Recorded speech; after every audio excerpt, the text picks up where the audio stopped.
Hello, everyone, and welcome back to Spellshots here on the New Age Geeks channel. Tonight we have our very special guest, Mikey Fatum from League of Swords and other places, but to me the most exciting is League of Swords. Mikey, please introduce yourself, tell people where they can find you and what you do. Sure. Hey everybody, my name is Mikey Fatum. Sometimes I go by Mike. It really depends on the day. And as Jeremy mentioned, I am the creator of the League of Swords, which is a high octane, family friendly stunt show. We do tapings around Los Angeles, and then put those up on our YouTube channel. We have had a really great year. Sorry, I'm still in licensing expo mode. I was about to give you all a bunch of YouTube numbers. Anyway, if you like fighting games, pro wrestling, sword fights, we are the show for you. And please come and check us out. We would love to see you. That's at leagueofswords.com, which will have links to everything else. I'm also the host of 3 podcasts, the Ace of Geeks podcast, where every episode 4 best friends get together and talk about different media that they consumed this week and review it, and then make all 4 pieces of media fight to the death to determine the best one. I'm also host of Edge of Reality, which is our TTRPG show. We've got a season of Candlekeep and a season of Kids on Brooms, both featuring awkward teenagers. And finally, we have Yavin Radio, which is our improvised Star Wars show, where 2 losers of the Rebel Alliance stuck on Yavin base after the Battle of Endor interview the random people they find around the base. I consider myself a very nerdy person, but that last one was nerdier than I've attended weddings in video games, and that was the nerdiest sentence I've ever heard anybody say. That's I'm really glad. cool though. Thank you. Those all sound really fun. I like the fight to the death, and I am a big fan of League of Swords, which is part of why I wanted to have you on today. League of Swords, you guys have different characters that are different, like wrestling personalities that come out and sword fight, which I Yeah. think is really cool. And you play one of these characters. I do. I play Vengeance, who talks like this, and sometimes that hurts my voice, and I probably shouldn't do it. Who is a literal beat 'em up arcade boss. Punched his way out of the arcade game and into the world in order to participate in this tournament because he was completely undefeated, and ever since then has lost every single match he's been in. Nice. We also have other kinds of crazy characters. We have, an 80s gambler hitman. We have an immortal samurai. We have a literal Highlander from the Highlands of Scotland. So There's a pirate.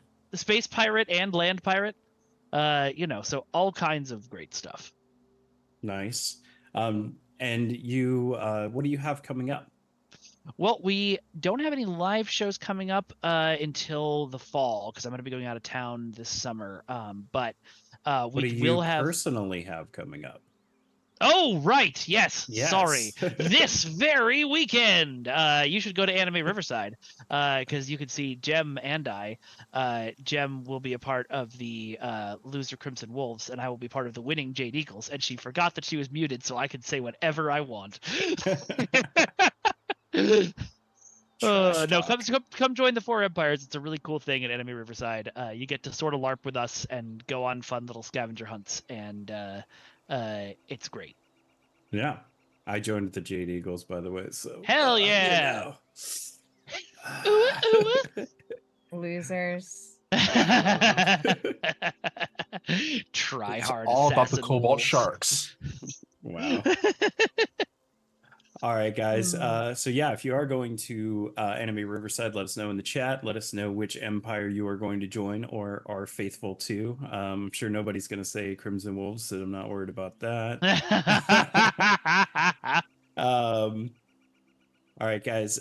So let's also introduce our cast, our regular cast here. Everybody's here this evening. We will start with Kadir, and then we will work our way around. Hello, everyone. Andrew J. Landy checking in here. pronounce he, him for myself and my character, Kadir, your lovable, affable human fighter, because every party needs a human fighter in it at some point. Let's go slash some things. Nice. Andrew, do you have anything coming up or in the near next couple months that we can talk about? Just gonna be at the Jazzy finale in Denver, well, Westminster, Colorado, in about like 3 weeks. But I'll touch base more on that there. It's a Street Fighter 3 tournament, so. Perfect. Ooh. Any streams you got going on that you want to shout out? Not at the moment right now because I'm still trying to figure out what the hell I'm doing tomorrow. All right.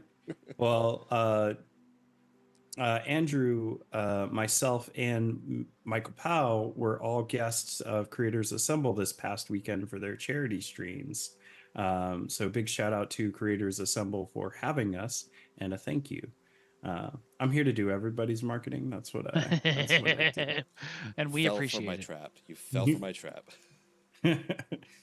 And then that leads us to Jem, who is a Crimson Wolf, and we won't hold that against her.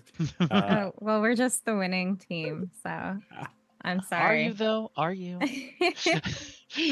So yeah, I'm Jem. You can find me anywhere at Jemboree or at Gemaginative on Instagram or on this channel playing Whisper on Mondays or hosting Goodberry Cafe on the second Monday of the month.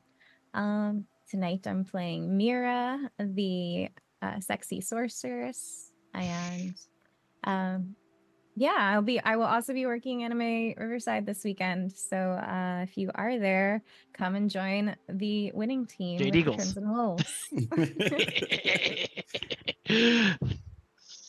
But you get to Nice. go and throw throwing stars at their booth, and that is very cool. So you should definitely go do that. Oh, nice. All right, and that just leaves the fan favorite Key. Michael Powell, please introduce yourself and tell people where they can find you. Well, greetings and salutations, everybody. As always, I am Michael Powell, aka Mr. Kapow. That's MrKapao. And you can find me all over the internet on my social medias, which is usually on Mr. Kapow or my Facebook page, which is facebook.com/Michael Powell Does Stuff, because I do a lot of stuff like my TTRPG YouTube channel, Fantastic Tales of Adventure. And for me, see what's coming up. Well, we're closing off our Avatar: The Last Airbender game on Johananan's channel this this upcoming Friday. And then after that, we'll be starting a Fallout campaign. So that should be fun. Neat.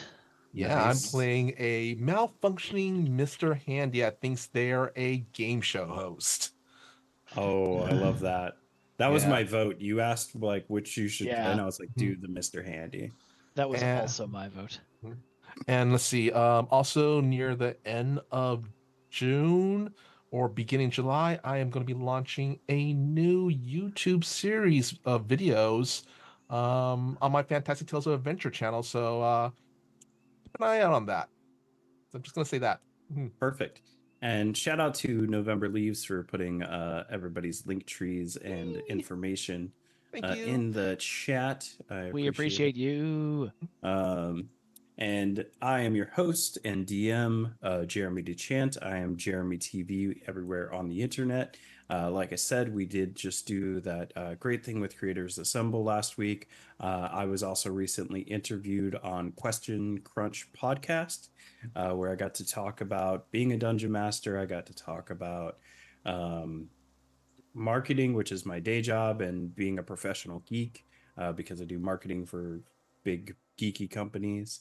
And yeah, so that's what I have recently. And coming up, I will not be at Anime Riverside, but I will be announcing some San Diego Comic-Con panels in the next couple weeks. So follow me on the socials. But what if you were at Anime Riverside?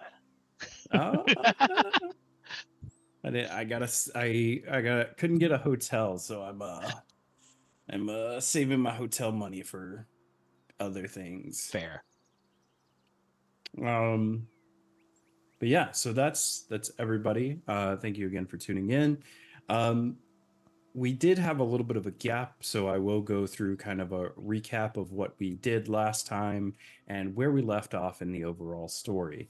Is that if this is your first time joining us, the world as itself is ruled by an evil king who's done a bunch of terrible things, and our group and series of guests that we've had on the show have been helping fight them or fight against the king by freeing slaves, um, investigating these weird, corrupt crystals, and fighting against a very evil cult that wants the world to go back to endless night slash the Ice Age.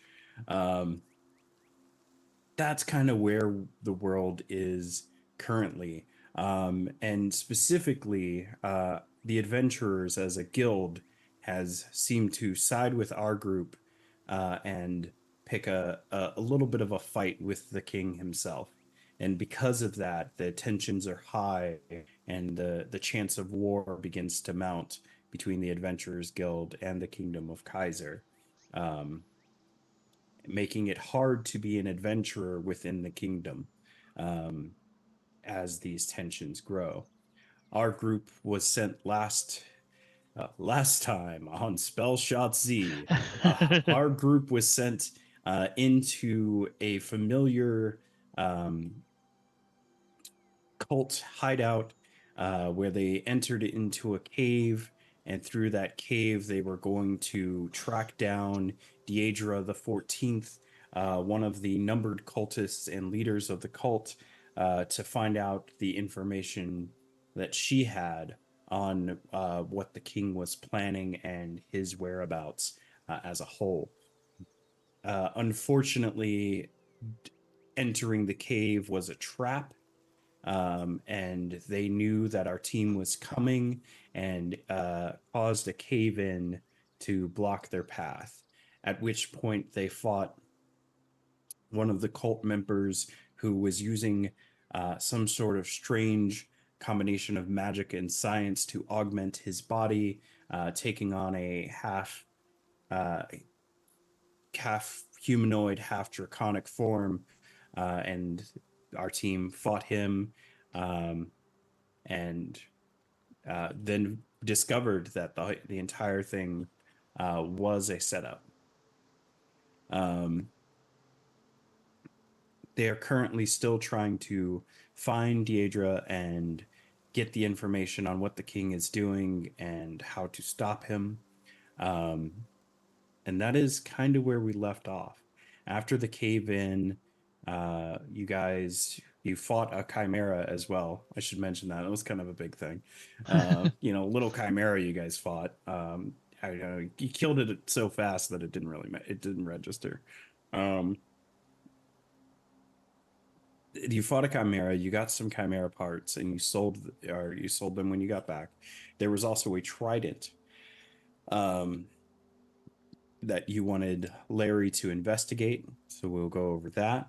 Um, on your way back, though, you did travel through the desert, and travel through the desert is always as weird as it is when you travel with your silent uh,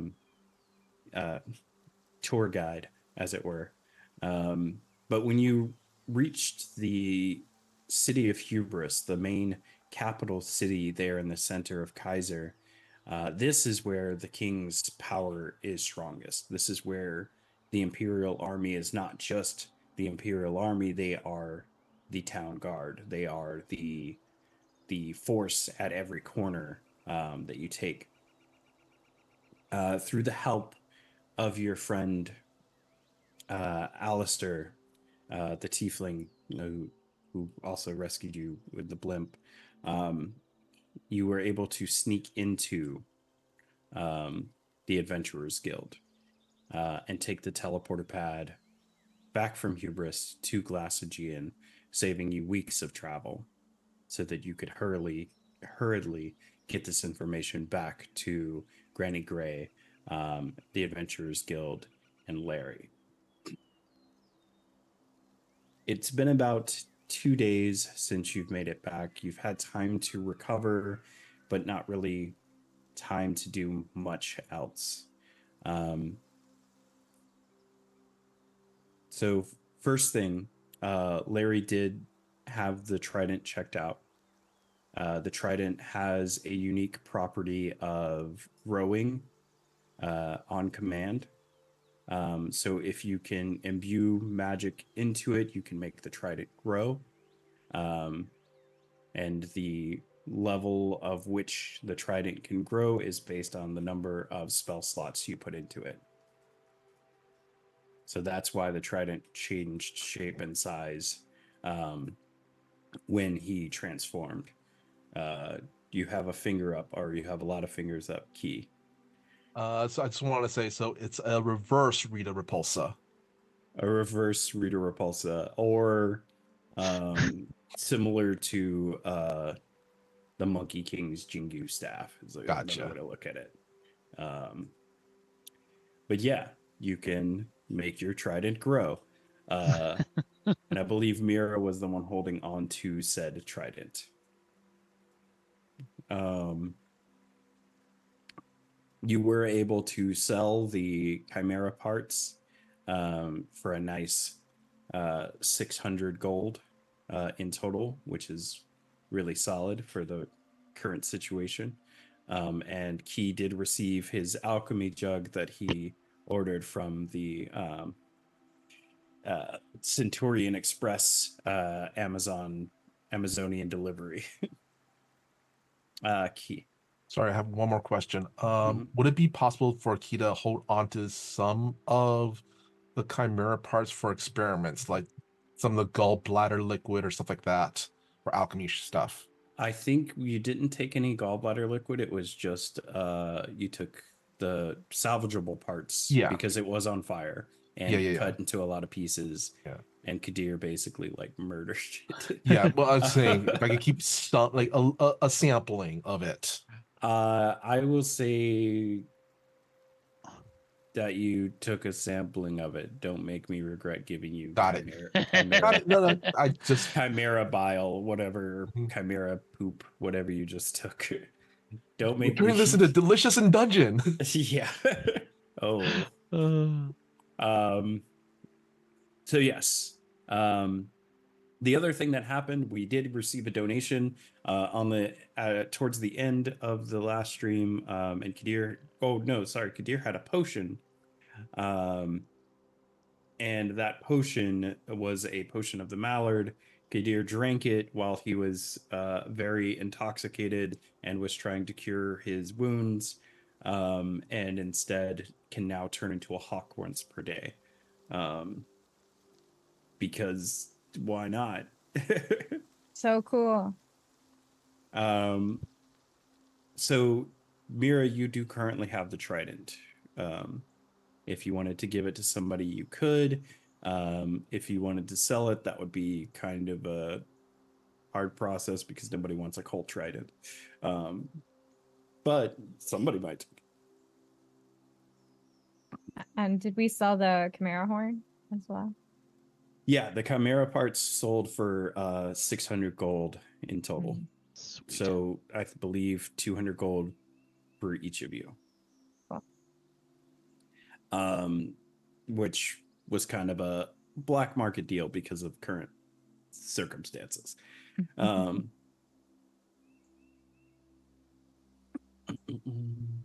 Is there theme music playing? I'm hearing music on the Roll20. I hear birds. I hear birds. Environment sounds. Yep, environmental.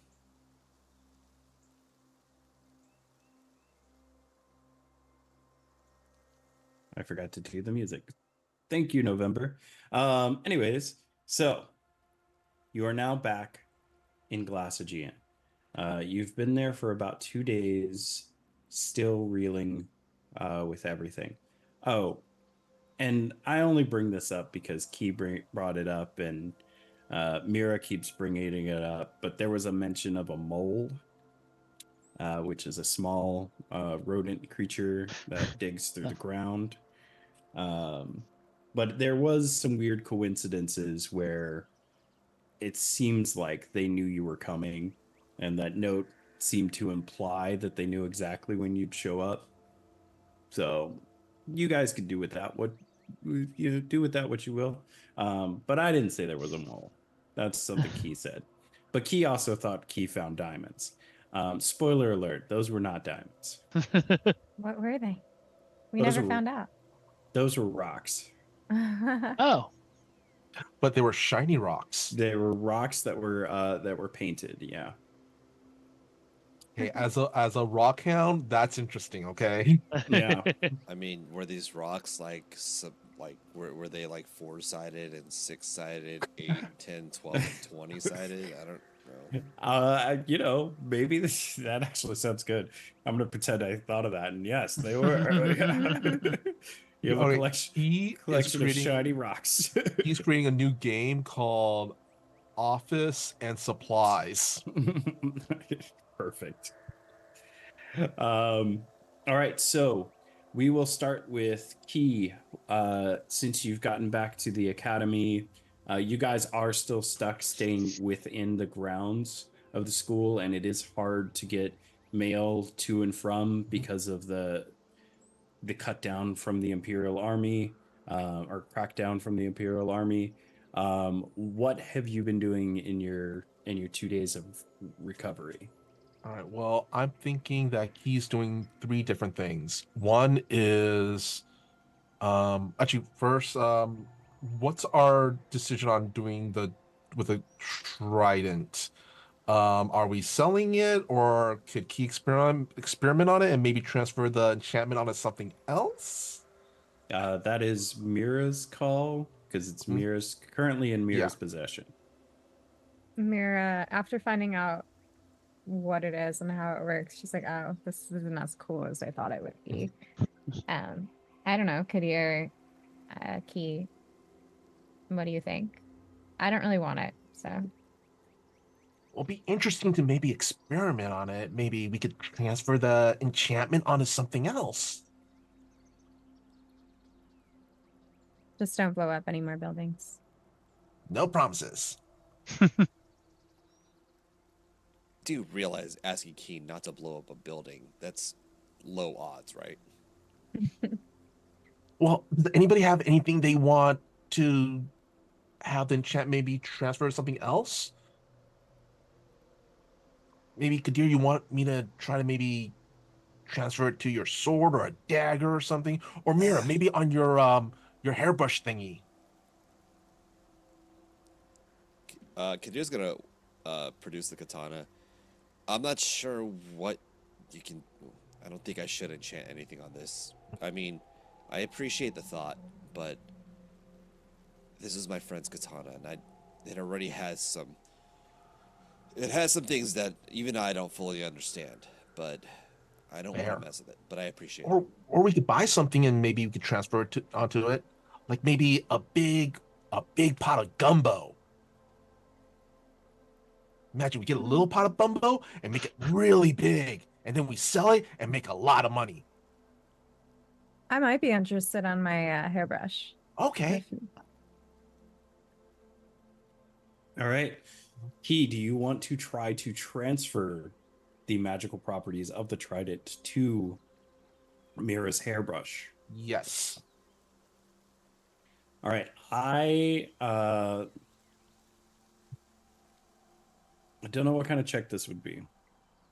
Can I suggest something? You may, and I'm going to give you advantage because it's Mira's hairbrush. Okay. And that makes me happy. Gotcha. I was thinking maybe either Arcana or Sleight of Hand. I'm explaining Sleight of Hand mainly for the fact that I'm imagining they're kind of plucking the enchantment, so that involves a little dexterity on their part. I From one will item to not another? give you sleight of hand. Okay. Because you're not plucking an enchantment. You're physically moving one enchantment to another, which is her magical focus. Or Tinker tool check. November Oh. Leaves suggested it. November Leaves is banned from the chat. My focus is my Uh, scissors, not the hairbrush, though. Oh, not the hairbrush. Okay. Oh. Yeah. So yeah, Yeah, alchemist tools check would be good, Alchemist. and you can give yourself guidance, and you can have advantage. Okie dokie. But you still need to roll high to make this happen because it Will is do. not something that you normally do. Will do. So I will first roll advantage. I've done the guidance. Okay. I have a +3 to roll. Not bad.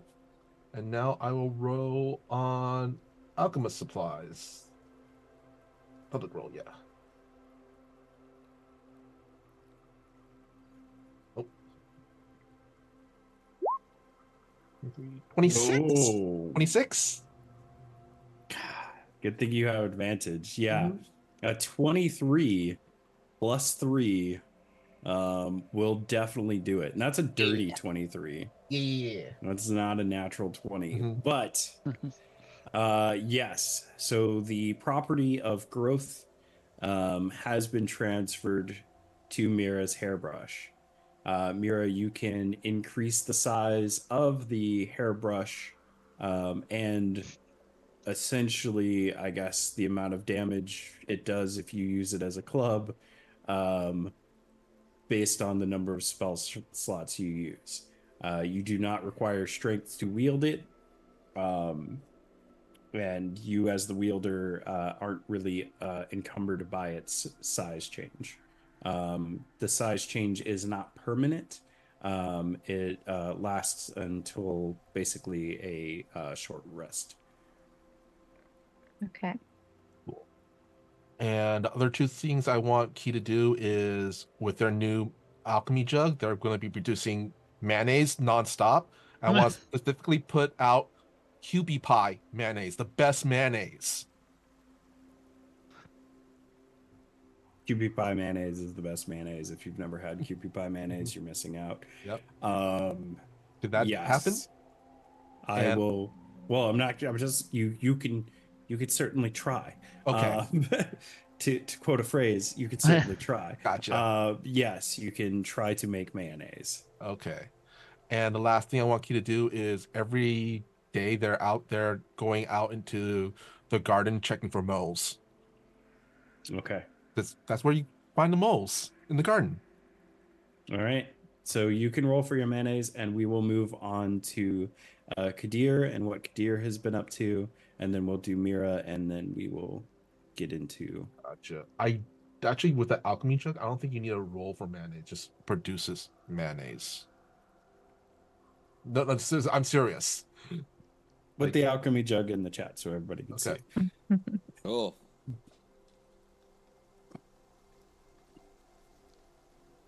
Where is it?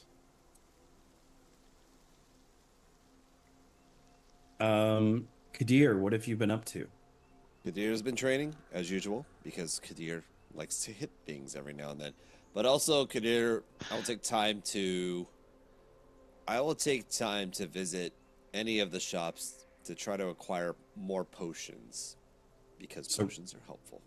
So right now, the only shops available are the shops on campus, but you can pick up some regular potions of healing if you would like. I would love to.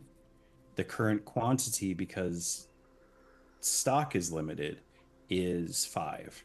I will definitely. How much is it per potion? They are currently 25 gold per. 25 gold per. I will buy 5 potions for 25 gold. 339 minus 120. Not got to do math. I'm sorry. D&D is math. That's fine. No, I will definitely do that because potions are going to be necessary. Cool. How do I change my quantity on here? Because I already had one. I can use more. You should be able to just add to the number or edit the number. Okay, there we go. Just making sure it didn't look right. But other than that, Kadir is just preparing for the next fight. All right. Have you chosen to spar with anybody during your time? Because there are a few adventurers just hanging out at the academy. Not really. I haven't chosen to spar with anyone yet. Mostly because I don't trust anybody not to try to, take a cheap shot. That's fair. So lone wolfing it Uh, you're the lone wolf, and Key is the cub in this scenario. Well played. Well played. Thank you. Samurai jokes. I got them. Woo! So yeah, you do acquire basically the last potions that are currently in stock, but there isn't a huge demand because when you go to the shop that is located in the bar at the Adventurers Guild, it is significantly emptier than it normally is or what you're used to seeing.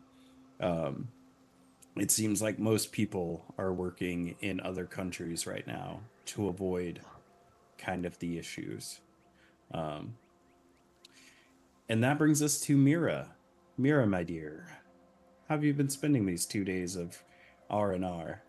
Yeah, well, one of the days she's definitely watching over Key, trying to change the properties of the trident to her mace because she cares about her mace a lot, her brush mace a lot.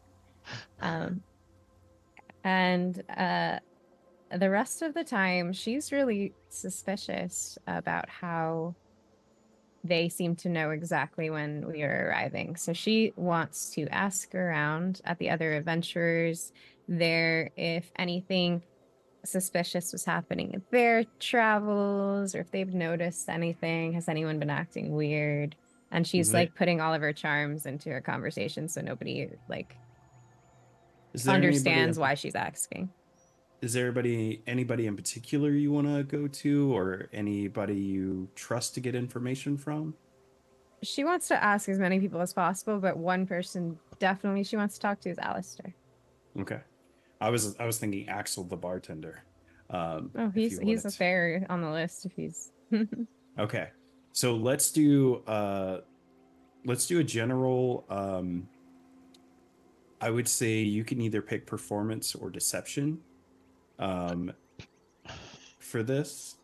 And that'll be your general asking adventurers, and then we'll get to individuals. Okay, doing deception.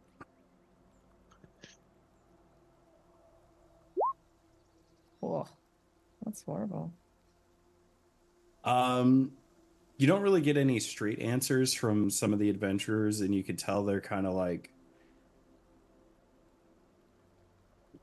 of at a distance, but nobody that you talk to seems to have any like deep relations to you guys or Larry or anything you've been doing currently. They just seem to be more of the adventures that are kind of loyal to Glass Aegean to a certain degree. Mm-hmm. A lot of them are elves. They live there in general, but you don't really get any solid information other than people complaining about the current situation and having trouble working and kind of the gloom and doom of it all. But nobody really knows anything about the cult or anything there. Who would you like to talk to next? Axel. All right. Since you know Axel and he is a friend, do you want to say anything in particular as you ask Axel? I think I'm just gonna be kind of general that some weird stuff has happened on our missions. I'm sure you understand that I can't really go into detail, but I'm wondering, has anything weird been happening that you've overheard other people mention or anyone acting kind of strange? Oh yeah. Listen, you got to be a little bit more specific. But if are you in trouble? Is somebody bothering you? Do you want me to go talk to somebody? Let's just say our last mission was overly directly into danger I of mean, a trap sort. oh, I see. Hey, I see what you're doing. I see what you're putting down. Um, let me put my ear to the ground. But nobody's That'd be bothering you, right? appreciated. No, not that I know of, but I'm trying to find if somebody is trying to bother us. Gotcha. Is you, Kadir, and the kid, right? Like, Yeah. all right, Larry's people. Yeah. Got it. Yeah. So, do you want to roll anything specific for Axel? Not if he's already like down to help. Yeah, I mean, you don't got to deceive We him. good. Yeah. Yeah, he's your friend. Axel, do a I'll give you do an investigation check for me, hmm and I'll just make this Axel's investigation. Jeez, I don't like this character sheet. You switch to the tablet. It's all I know. downhill now. Wow. I'll give you advantage because it is Axel, and Yeah. he's gonna look into it, and he'll bust some heads if he has to, because that's just who he is. Um, for those who don't know, Axel is our large Minotaur bartender who has taken a liking to the group, except for they always take all of his mint. Axel Axel looks into it and he can't really find anything, but he did hear that one group of adventurers was attacked by the cult, and they were like held prisoner for like a few days, and then they were rescued by some party members who had escaped. That's kind of the only information that he was able to find, but that was recent, like within the last couple weeks. So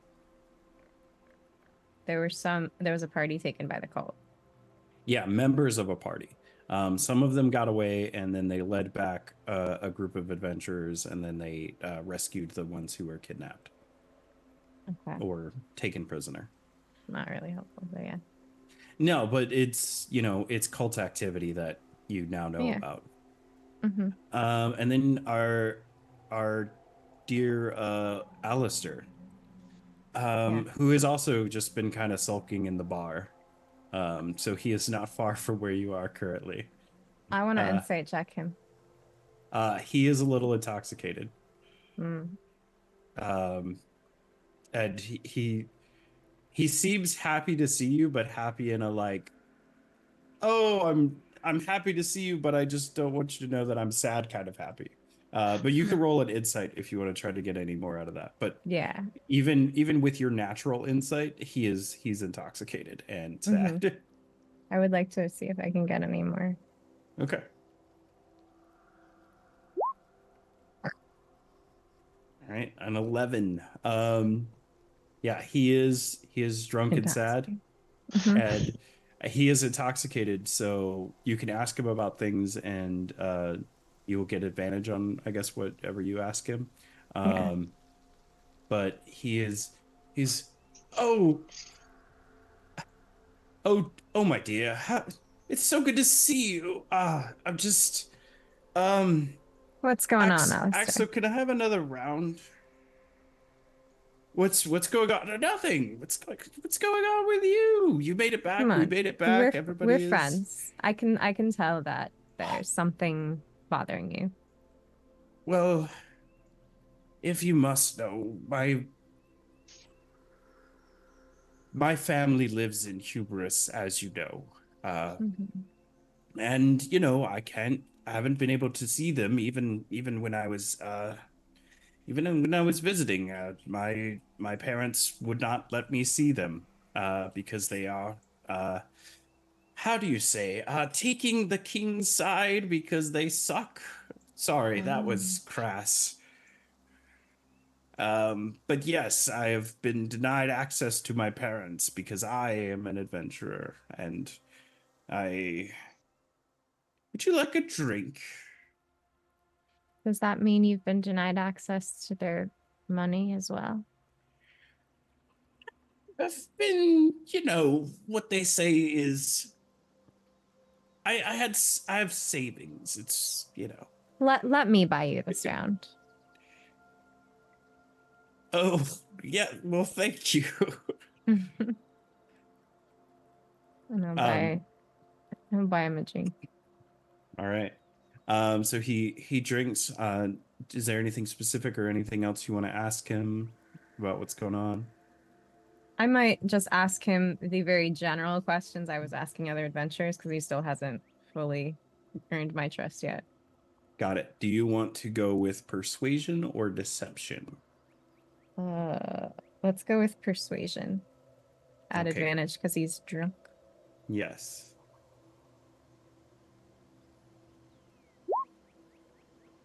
Finally. 23. There you go. See, redeemed yourself. So Alistair, he begins to tell you kind of he heard the same story about the adventurers getting kidnapped. When he was in Kaiser, there seemed to be a lot of adventurers that were quitting, which he found strange. And then there were adventurers who were leaving to join the Imperial Army and were getting cut a deal. Um, and as far as the cult goes, he doesn't know anything specific beyond the kidnappings that have been happening, and he does note that that was not the first incident. What Axel told you about. There have been other incidents of the cult kidnapping not only adventurers, specifically people in general. And he sort of says, you know, it just feels like the world is against us, and goes into kind of gloom and doom, and then, you know, being sad that he can't take on more work and sad about not being able to see his family.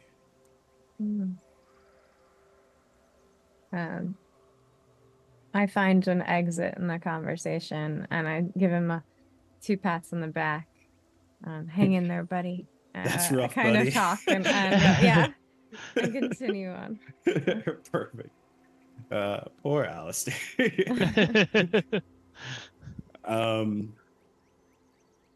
Oh, I guess you did roll a 23. Another thing that he does give you that is interesting is he never was able to figure out who hired that goblin who stole the airship with you guys. When he was going to steal the airship to rescue you, there was that goblin captain that died and nobody asked his name. I'm going to bring that up again. But he never found out who hired that guy to steal the airship, which he thought was very strange. Yeah. And as far as coincidences go, kind of an odd coincidence. Cool. All right. And that brings us to everybody receiving a summoning to Larry's office. Mikey, I don't have your character's name changed in the call, so Oh, I can do that, but Nacris, it's Nacris, right? yeah. Yes. Nacris, as an adventurer, you often have a card that can be used to communicate to you, and it tells you where to go. You are not a member of Larry's group, but you have been an adventurer for a little bit of time now, and you have been summoned for your specialty, which is tracking and hunting things down. So you receive a call to Larry's office. So this will be your first time an introduction to Larry. Okay. Each of you kind of arrive to Larry's door around the same time. Nacris, will you go ahead and describe yourself to the group as you approach? Yeah, so Nacris is a little bit of an elderly goblin. He's not, like ancient, but he is like in his 40s, which might be unusual. He wears a really long, dark green and black cloak with the hood pulled up over his head, and he's got this bronze visor thing with a very small slit in front of his eyes that whenever the light hits under his hood, it kind of glints a little bit, and he's holding a somewhat medium-sized metal rod. All right. Um, you approach the door. Next, Kadir, you approach. Do you want to describe yourself for Nacris as you arrive? You see a human who is bald, has a much better trimmed beard than before, due to the musings of having having learned how to take care of himself. He does don armor that is crimson red. You see coins that are around his neck, which is kind of the symbol of the samurai in this world. And he looks to you. Don't think I've seen you around here. You will not have. No, I do not think. Well, are you were some? I'm guessing you'll be joining us. My name is Kadir. It's a pleasure. Kadir. Nacris, it is a pleasure.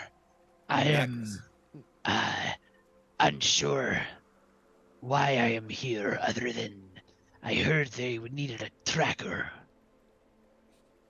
Well, if we need a tracker, huh? Well, it's good because then that means I don't have to do that sort of thing. Not that I'm good at it, but well, let's wait for the others. Then have you met any of the rest of the team, or? No, this is my first time here. Understood. All right. Well, let's wait for the rest of the team to get here, and then we'll all go in together. What do you say? Mira, you kind of approach as this conversation is coming to a head, and you see Nacris and Kadir there as well. Please describe yourself for Nacris. Sure. So Mira walks up. She's got like a tight-lipped expression on her face. She is around 5'5". She's very beautiful, young elven woman. She currently has long white hair that like glistens in the lighting of the hallway. Like caramel skin. She's big, dark brown doe eyes. She's curvy. She's a smoke show. She's hot. She's wearing tight leggings. She's got on like a crop top and probably like a little half apron skirt where she's got a hairbrush sticking out of it and a pair of scissors sticking out of it. She doesn't go anywhere with that little apron, without that little apron. And she walks up and gives you like a cursory glance and then just turns her attention to Kadir. Kadir? Mira, it's good to see you. How you been?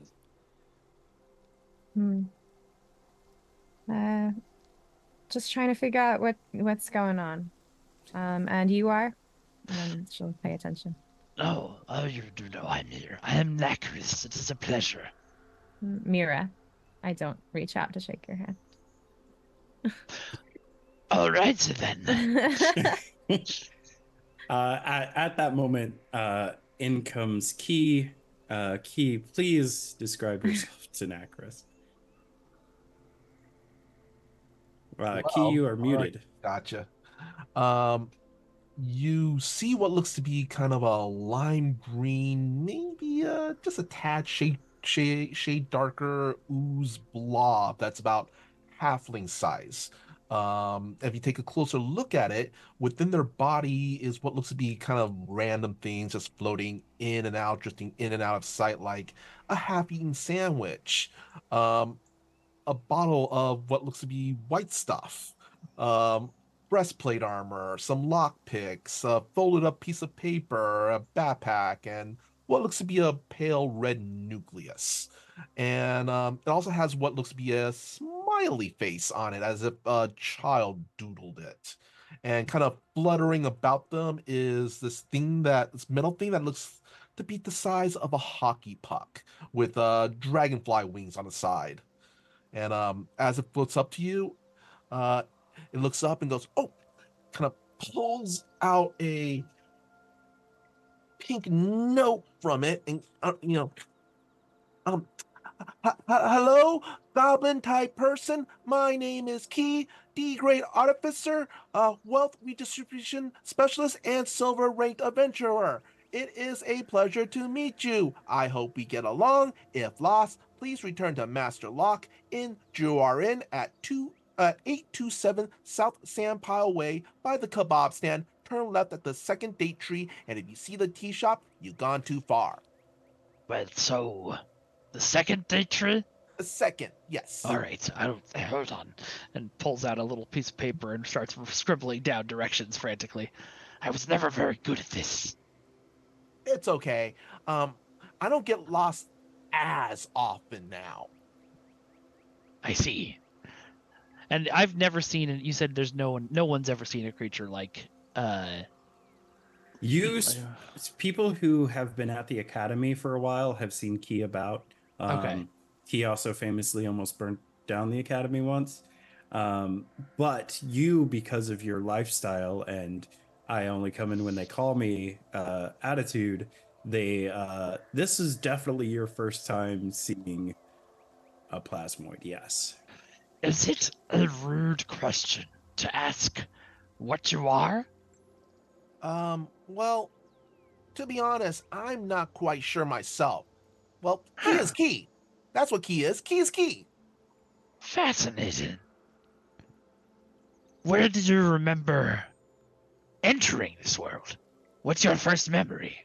Well, it was like in a dungeon, and when I looked up, Master Lock was there, and then Master Lock took Key out of the dungeon and brought him to Juarin, and then taught Key how to, open locks and stuff, and then, and gave Key a lot of, sardine sundaes with extra cream and a pickle juice. I see.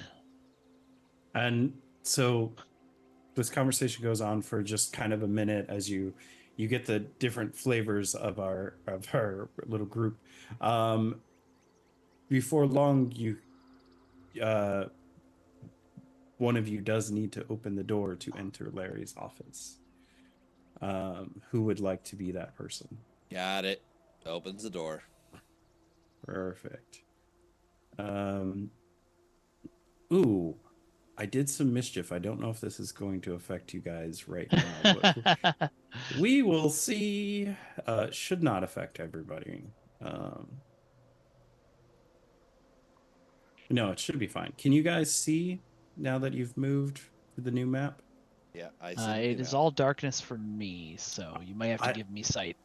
I sight beyond sight. I was gonna say that, and then I was like, I don't know if anyone's gonna get Everybody, Yeah. we all thought it. it. Yeah.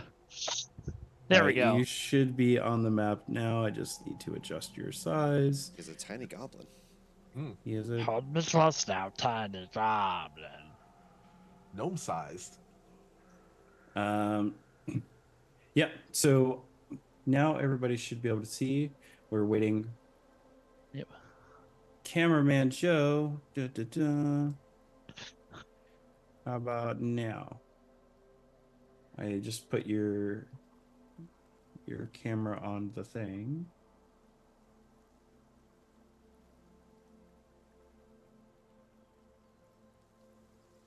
Even if you drag and drop, you can't see?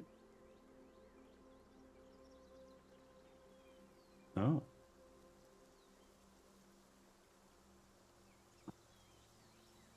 Okay. Perfect. And you can get the whole room if you want. Once you can see everything set up. So you guys enter into Larry's office. It is, for people who've been here before, very similar. Different than last time. Larry is no longer in bed recovering from his wound. He is at his desk doing his job and working on paperwork. But it has been a little bit of time, so he has had time to recover. Digging through piles of books at the back, you will notice that Dr. Professor Cornelius Finch is currently still digging through Larry's things.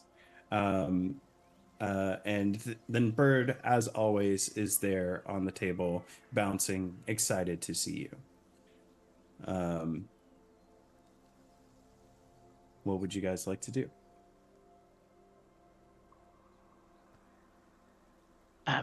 Key, you're muted. As Key is kind of scooching their way towards one of the chairs, it looks over at Mira and goes, "So Mira, how's that enchantment taken? The transfer?"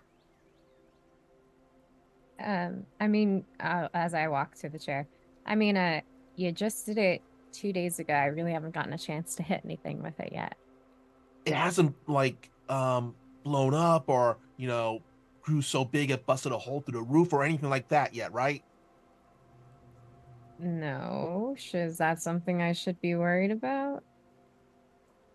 Oh, so Kadir, I made a lot of mayonnaise. You made a lot of Key. Why mayonnaise? Because it's delicious. I understand that, but is there a reason why you made how much have you made specifically?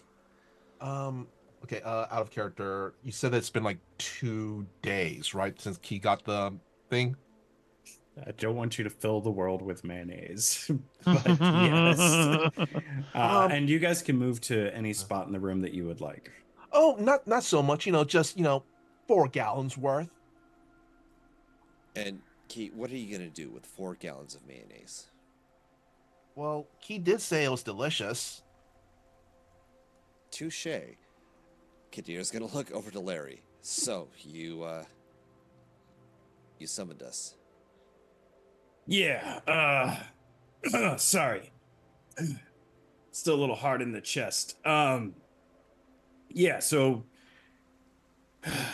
things have been a little crazy around here lately. I see you guys have met Nacris. For obvious reasons, I'll just go ahead and give the disclosure. Nacris has been vetted. He only does jobs for us rarely, and when he does, he only works for us. So we looked into him. He's the I am safest bet. highly in demand, you might say. And he gives this really big goblin-y grin when he says that. Yeah. So we vetted him. He's okay for what we're about to talk about next. Well, I didn't find Nacris in the garden, so they're not probably the Mo. Excuse me? Yeah, I was looking for moles in the garden, and you weren't there, so you're not a mole. Nacris is going to casually walk across the room, lean over to Kadir, and say, "Is any of this relevant to the mission?" Strangely enough, it may become relevant, but I couldn't tell you. All right, then I will pay attention. All right. So listen. I looked into the note that you guys got, and we've been doing a little bit of research. It looks like the information we need is this Deidra lady. She seems to know kind of what's happening and where it's happening. Luckily, we were able to track her from the cave into across the river and into a nearby forest. How exactly have you tracked her there? Well, we were able to find the exit to the cave, and then we found the tracks of the cultists leaving the cave with all of their equipment. It looks like her group separated from the main group, and we lost track of the main group when they got into the river. This forest seemed to lead out not too far from where you're from, near Bass City. So the cave that they built seemed to go all the way under the lake.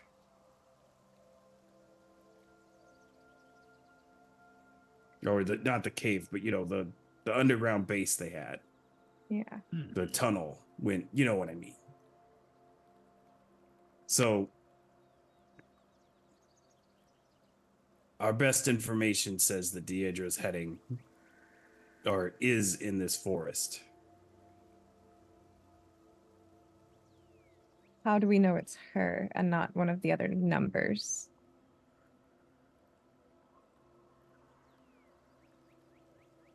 Well, she leaves an interesting trail.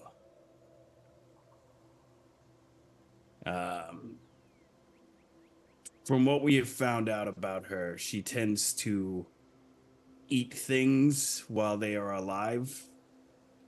Oh. And she eats a lot. So the trail of animals and other things that have been found in the forest kind of lead in her direction. So it shouldn't be too hard to track her then. Is that what you're saying? Yes. It shouldn't be, but, you know, given the circumstances of last time, we want to be cautious and make sure we're tracking the right thing. So we're sending you a professional tracker. If she is hunted so unnaturally, the animals of the forest will be deeply aware of her presence. I should have no trouble tracking her. He's going to kind of lean over to Kadir and kind of whisper, I thought, like, moles, they only ate, like, vegetables and plants and stuff. Like, this mole eats other stuff? Key. Don't know if this is the mole that we're talking about at this point, but you're not wrong, by the way. Just for letting you know. But we're gonna find her. Yeah. Gotcha. Is she a beast or a human or an elf or what are we? So the description we found of her is similar to the description we got last time. She seems to be some sort of attractive tiefling woman. But Hmm. further investigation has brought us to believe that she is some sort of either a druid or a shapeshifter, or, yeah, I mean, some people said she might be a lichen. There's a few theories going around, but whatever she is, you know, she's some sort of monster, and it's probably has to do with those experiments they've been doing. Well, Because if maybe. I was to hazard a crazy guess, if she's not, you know, the normal stuff like a druid or a werewolf or a shapeshifter. Well, maybe they're kind of like that chimera thing, but humanoid. Like a human chimera. Yeah. She could be. The descriptions of her describe her as a tall woman with horns like a tiefling, purple hair, fair skin, pointed ears, nothing animalistic or creature-like, Well, maybe they shift into other forms, like like a how do. druid. Okay.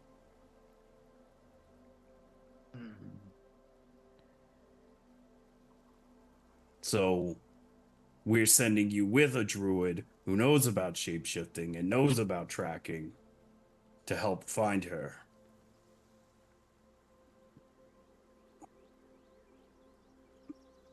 Any questions? You said you had picked up her trail yourselves. Are there any more details on that? All we got is there was a large group that came out of the tunnel. The tunnel behind that was collapsed. We were able to kind of connect point A to point B. Everything in between is still, we're still trying to excavate and find out what they were burying. There's a large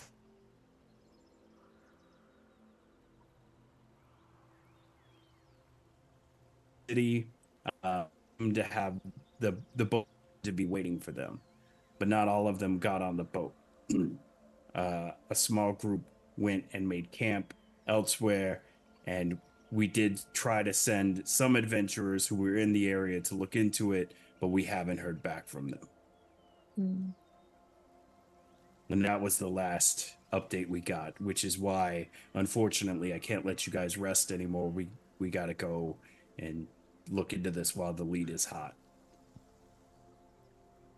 And what are we supposed to Rest. do? I mean, if you can capture her, ideal. If you can't, then, and you can get any information from her, that would be great. Did our stream go down? Our stream went down. Well, Yep. Oh no. God, did the stream die? Yikes. It looks like it's coming. It's up. We're back. Okay. Ish. Oh, I'm gonna refresh and see if I can see it on my end. Sorry, everyone, if you're still here. Technical difficulties. We briefly exploded. Don't worry about it. You only missed the most important plot point. So kill her. Yeah, kill her.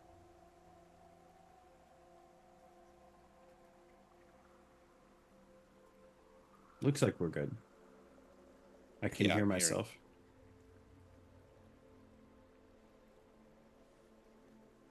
Yep. It's All back right, on my end. everybody. I can thumbs hear up. you on your end. Everybody thumbs up and around the table, and we'll hold it there to make sure we match our stream. I mean, I see live movement, so Yep. I see movement. I don't know if it's. Do you guys see the? I'm not looking at the stream. Yeah. So. Well, we're up. I'm looking at stream. We're up. Your thumbs are up. Yep. All right, cool. Let us know if you can hear us. All right, perfect. All right. So yeah, that's basically the deal. If you could capture her, great. Obviously, given who she is, she might be too dangerous to capture. If you have to kill her, kill her. But try to loot and get any information you can. Any way that you can. Well, I would definitely like to get more samples of that liquid like the other guy had that, made him all woody woody woody, What does woobity mean? Like blah. And No, he's that kind didn't of make like it any clearer. Nacris, the cult has been experimenting and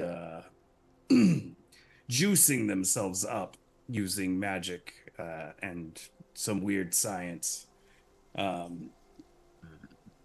I think that's what Key is talking about. Is it Yeah. bad that I'm learning to translate him or them? I hope it does not take too long. Oh. Well, the transformation is Anyways. like instantaneous.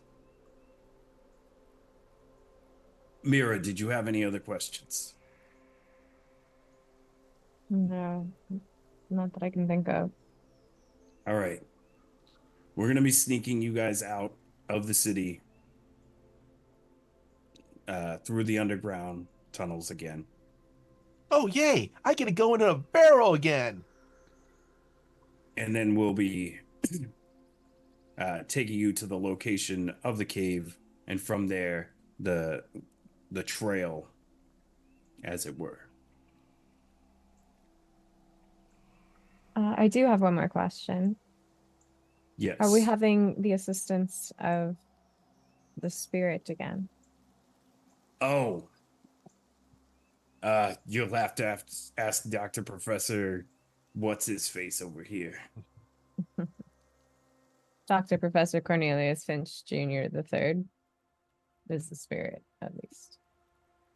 Yes, that is the name of the spirit. Dr. Professor Cornelius kind of turns around and he goes, Oh, yes, the spirit. Well, you see, no is the short answer. And he kind of looks around and he's like, what is the long answer? I'm sorry, I was in the middle of reading. Oh, the long answer might be no. Ah, yes. Correct as always. Key. No, you see, the gauntlet, the bracelet I provided you last time, used up the gem. That was well, it's a I got it. pearl. And the way that it works is, and he's still trying to explain it to you. But essentially, you get the gist that it was a one-time use until he can replace the gem. Mhm. So the gem is a pearl that only found in Hydra eggs, blah blah blah, and then Yeah, thanks. you gotta put it in the socket, and that's how it works. You know, I don't know how they get those things. I mean, he's trying to explain the biology of hydras and blah Fine. blah blah, yeah, and then Bird starts just like kind of bouncing up and down, and then he begins to have a conversation with Bird because he thinks Bird is now interested in what he was explaining. And I walk off. And for Nacris, Bird is the very large parrot on Larry's desk.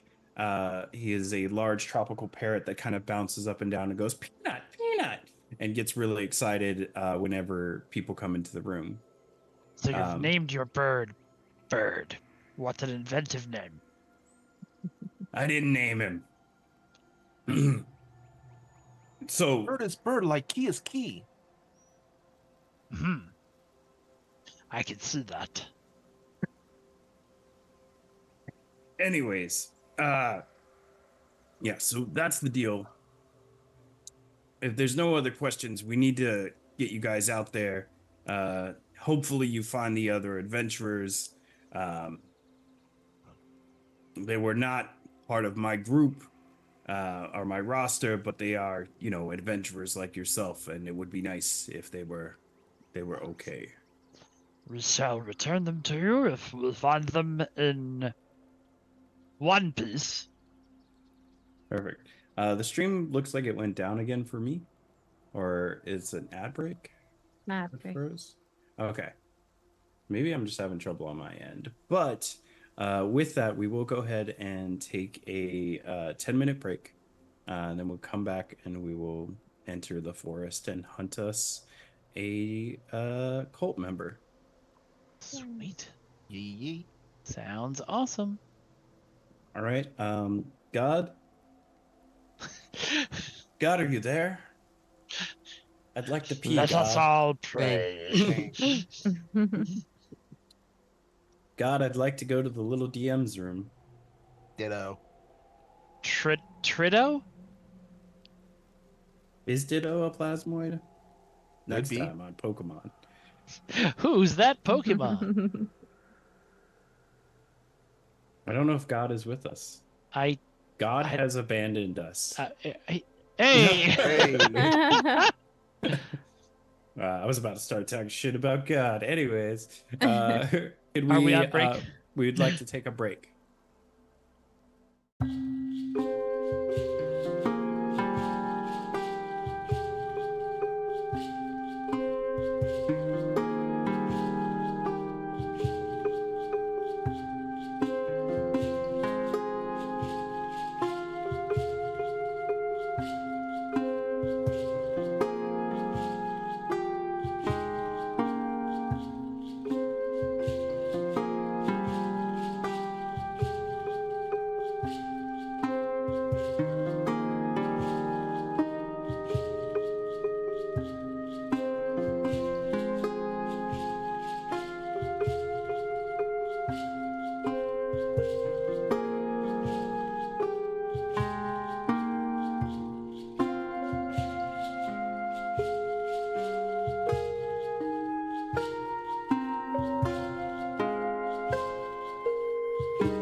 Hello, everybody. Normally, when we take a break, Kazoo comes on and tells you about all of the things that you can donate to ruin my life. Unfortunately, Kazoo is still on vacation until he returns from vacation.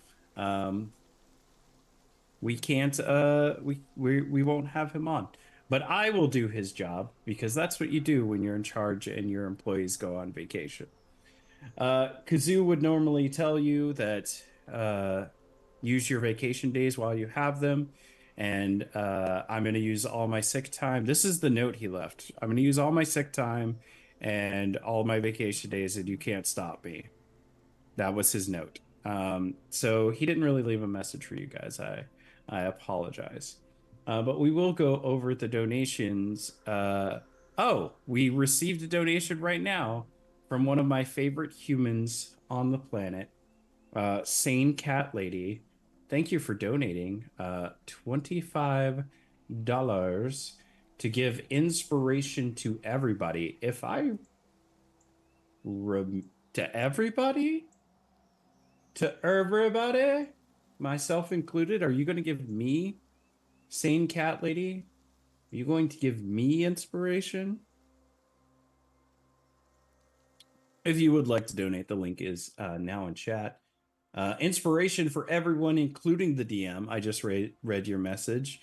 Well, you've got it. I would love to abuse my power. Sane Cat Lady, thank you for inspiring our group. So everything, yes. So thank you so much. Our other donation goals, $5 to inspire, just the way Sane Cat Lady just did. Perfect. And then $10 to give somebody a broom of flying or an immovable rod. $10 to be the chat healer. You can heal somebody when things start to go bad, or you could heal the bad guy and be a bad guy yourself. And then for $15, you can give somebody lucky. Lucky is the greatest feat in all of Dungeons and Dragons, to the point where most DMs ban it. Hi, Mikey. And Hello. I take it we're live again. we are live. I do a spiel on the breaks. Welcome back. And then for $20, thank you, Sane Cat Lady, for not doing this. You can give the gift of the Mallard. Receives a random gift from the god of luck and chaos. Those gifts so far have included potions of the Mallard, a mysterious hole that goes to somewhere we don't know. There was a what else did we give out? There was an imp that only yelled cuss words. It's always something crazy. Oh, Kadir has a laser pointer that turns things into other things. So the gift of the Mallard has been quite the curse, and I regret creating it. But yeah, so you have all of these donation goals. Again, thank you, Sane Cat Lady, for the 25 to inspire everyone. We really appreciate that. Oh. Yes, now we have everything in the chat.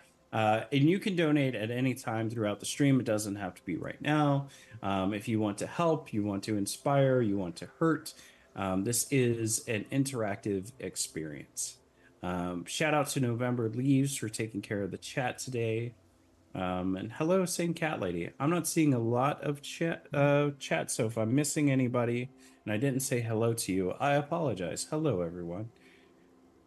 Hello, God. God just waved at me. God, you're muted. Oh. Are they back in the call? Oh, he turned off his camera. Sorry. Everyone else had turned off their camera, so I thought that's what people were doing. My so bad. You Nope, could cover your camera, but you can't shouldn't turn off my camera. See, I thought that. I said to myself, why would people be turning off their cameras on Zoom? Because that screws everything up. But they must know something I don't. Yeah. No, they did not. I I don't have secret apologize. tech. My bad. if you could hear my voice and can't see my face because I'm halfway into the map right now, God is currently resetting the cameras, and we should be back while we wait for God to fix those things. Oh, perfect. How are you?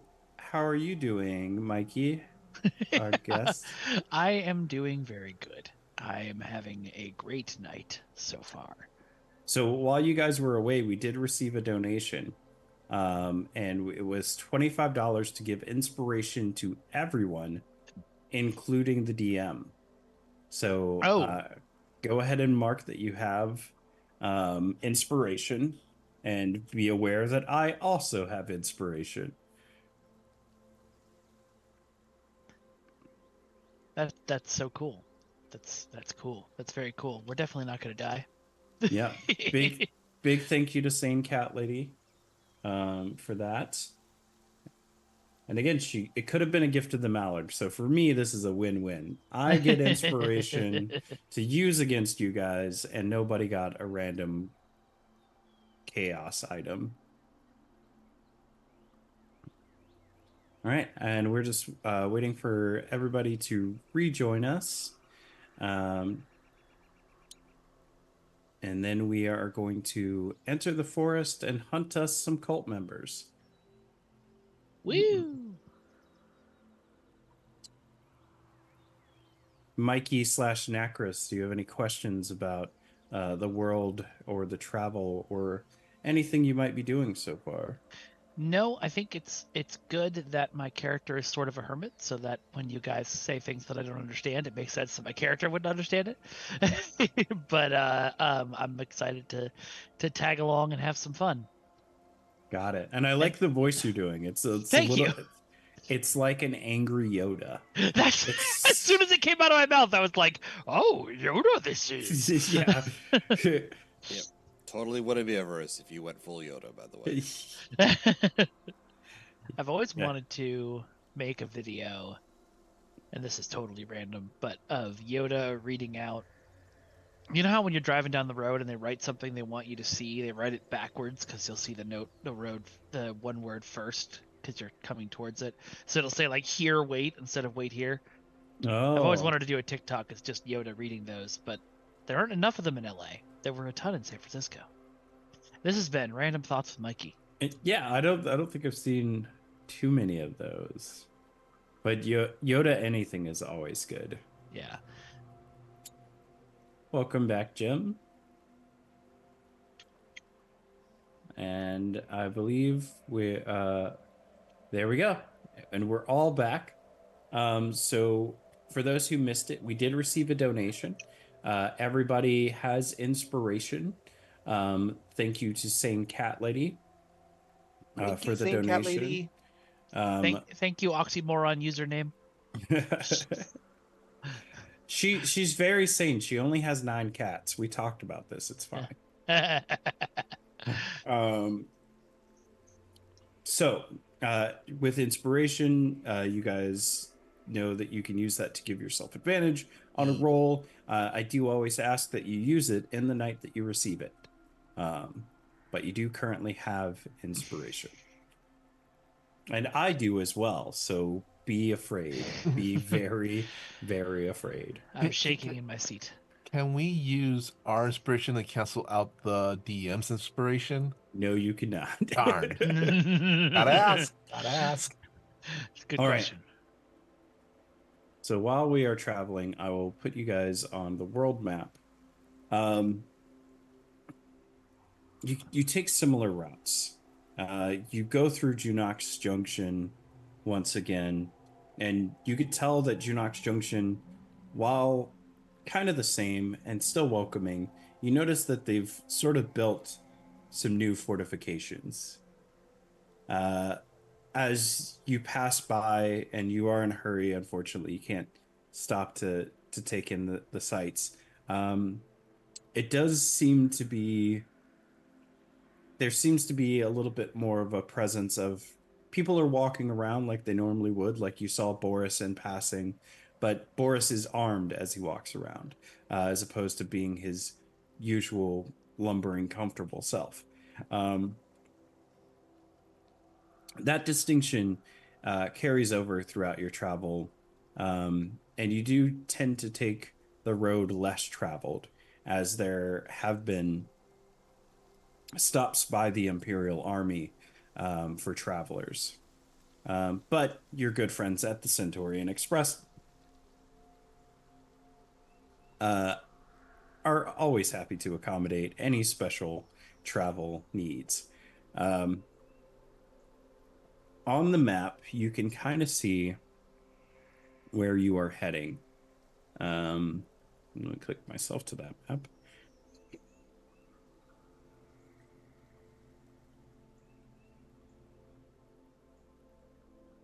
Oh, apologies. I misspoke earlier. Um, the the cave and forest is actually on the other side of the lake. Um, so north of where Brass City would be, on this little peninsula, uh, sort of in the middle of the lake, surrounded by those two rivers. So that's where we are heading. You will be taking a boat from Bass City to that peninsula. There are not really any towns in that area except for the large city south of there. But that city is, for lack of a better word, cut off from the rest of the world. Doesn't do a lot of trade there. And nobody's been there in some time. Suspicious. But the cave ended up right around here as its outlet. So that is where we are heading.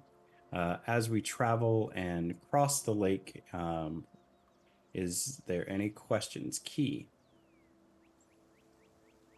You're Key. muted. Yes. How many days will it take us to get there? We're looking at. God, this is a mayonnaise related question. No, actually, no. It's not. It's not. It's not actually. It's not. How many But it days is of now. mayonnaise? But it can be. How many days of mayonnaise? This is at least a week and a half's worth of travel. Okay. And Actually, at a steady pace, to where you guys don't really stop to make camp, and the driver is consistently going without issue. gotcha. So actually, instead of mayonnaise, Key is gonna alternate between making. Let's see here. Put this up again.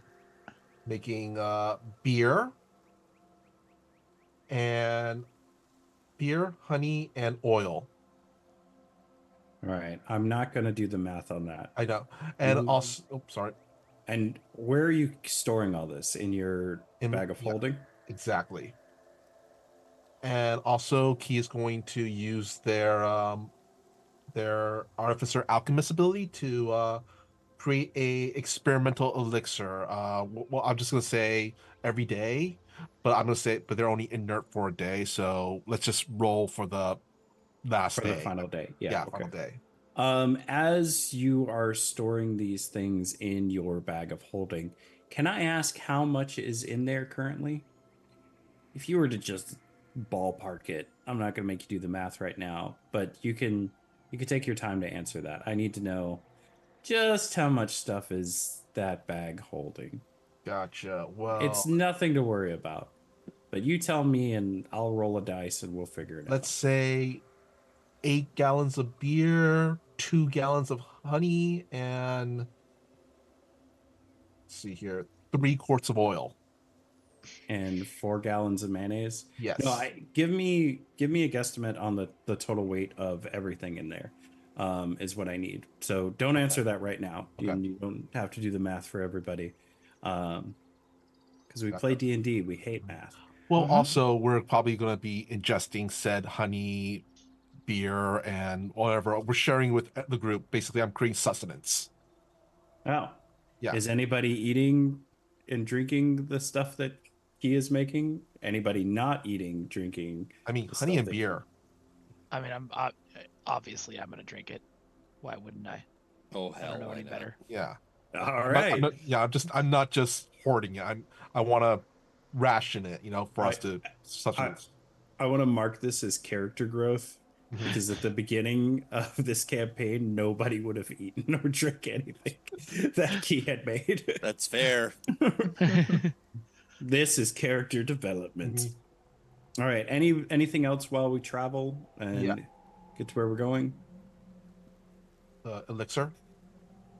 Yes, we'll cover the last day and the role for that once we get there. Gotcha. I just want to make sure anybody else has anything else. All No, right. I think just, at night you guys see Nacris almost always volunteers to take the watch in the middle of the night. And if anybody, is awake when that watch is going on, you see him uh just sitting crisscross applesauce with his hood back, pointing his visored eyes at the sky. All right. Can I get a perception check from it, everyone? Yeah. Perception. Well, Oh no, the pad curse is back. Um Okay, my character sheet has all my spells, but I don't see. Oh, never mind. I'm blind. Oh, I nat one. Yeah, we'll get to that. You can use your inspiration anytime. No. yeah, this would be a waste. What? Ooh, a 19. I look real Oh, good. and a 21. You guys are looking good. Mira, you kind of have a lot on your mind, so you're not really looking around as much. Because you pass through Junox Junction and you get to see your hair salon that is obviously not getting business right now. And then you had to pass through Bass City to get on the boat. And you notice that the city itself, people seem down, and even though it rains a lot there, the gloom and doom was kind of really there as you traveled through. Um, Nacris and Kadir, you guys are vigilant for different reasons. Kadir, you are, looking around, having the history that you have and the information that you have. You're kind of making sure nobody's following you. You're making sure nothing seems out of place as you travel. The people that you do interact with to get on the boat and the Centurion Express all seem to be on the up and up, and you're just kind of keeping that vigilant eye, um, uh, looking for that rodent in the garden, as Key would put it. Um, Nacris, you are vigilant for other reasons. You are watching the stars. You are watching the movement of the forest, the water, as you travel across it, the creatures, the very nature itself. Um, and you do notice as you get closer to this peninsula that there are less animals in the water. There are less birds flying overhead. Um, and you do kind of notice that while it doesn't seem like anything has taken any particular interest in you, uh, it does appear that even the path you are taking is not even traveled by uh, the creatures around you. As you guys dock at the location where the cave is, there is an excavation team. They point you in the direction of the paths. There are two distinct paths. They explain to you that one is the path that the other adventurers who came before you took, and the other is the path that led to where the ships were picked, where they believe the ship picked up the rest of the cult and their equipment, because it seemed they were moving heavy equipment. But they assure you that in a few weeks, they should be able to at least get the first half of the cave tunnel undug. Okay. We should tread extremely carefully. If the animals are thinning out, there is always a reason. Do I see any, like, birds or rodents or things that are close enough by that I could use my lovely magic item to cast Speak with Animals and talk to them? Where you are currently, no, because the loud noise of the excavation seems to be driving them away. Okay. But as you guys make your way down the path, there will likely be. Is there anything you guys want to do before pursuing the trail? All right. Key, you can go ahead and roll for your elixir. Okie dokie. Actually, I do have a question about Yes. this enchantment. What do you mean by like put spell slots into it? Oh, okay. So you have so many uh, s- spell slots that you can use on spells. Mhm. Instead of putting them into a spell, you can put them into the enchantment to make it grow. And the more you put into it, the bigger it gets. Okay. What that does for you is yet to be seen because we haven't gotten there. But a good example is like you have a level 1 spell slot. You put it into the enchanted hairbrush, and then it, probably doubles or triples in size, Yeah. kind of thing. And it stays that size for until a short rest? Until a short or long rest. Okay. Well, or until you, as long or short rest, or until you release the growth. Okay. You can also shrink it too. Mhm. So it's easier to shrink than grow, but you could shrink it down to like a tiny size. So say you needed to sneak it into somewhere, you could do that. Uh-huh. It's kind of a handy thing that I was hoping stayed on the trident, but I kind of like this a little bit more. All right. Cool. All right. Well, Key has created their experimental elixir of resistance, which the drinker could gain +1 bonus to AC for 10 minutes, and Key's going to actually give that to Nacris. Oh, thank you.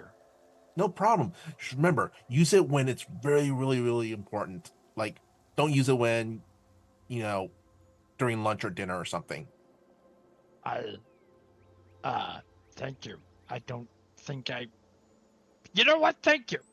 You're welcome. Key. I mean, Key's not wrong. No, he's not. Nope.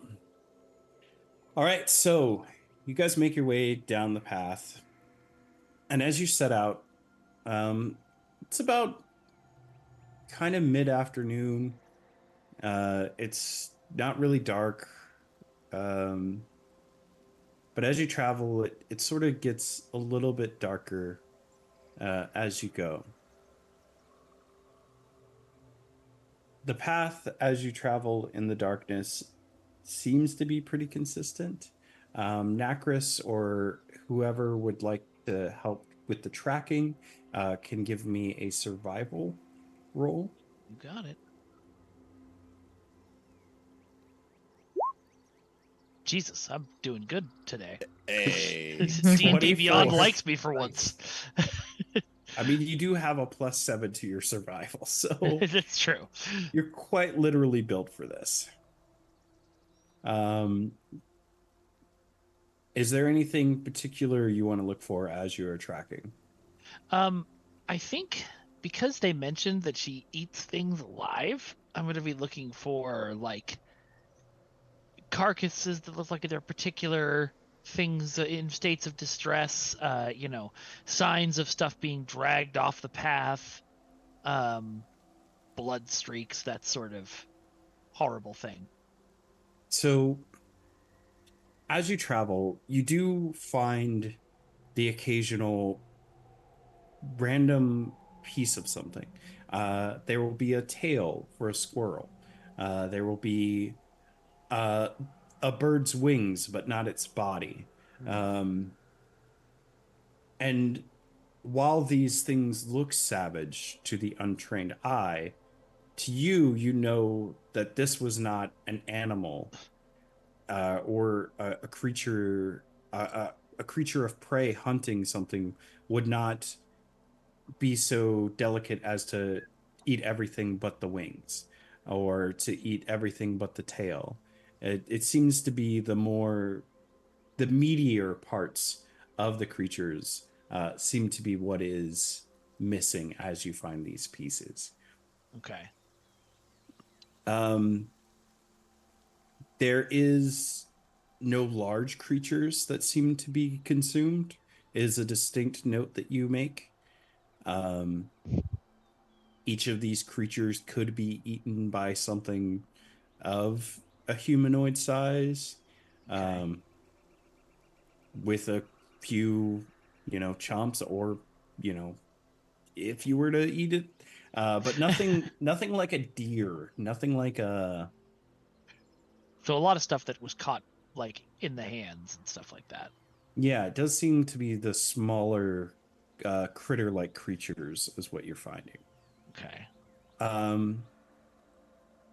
As you travel, I need you do find one weird distinction.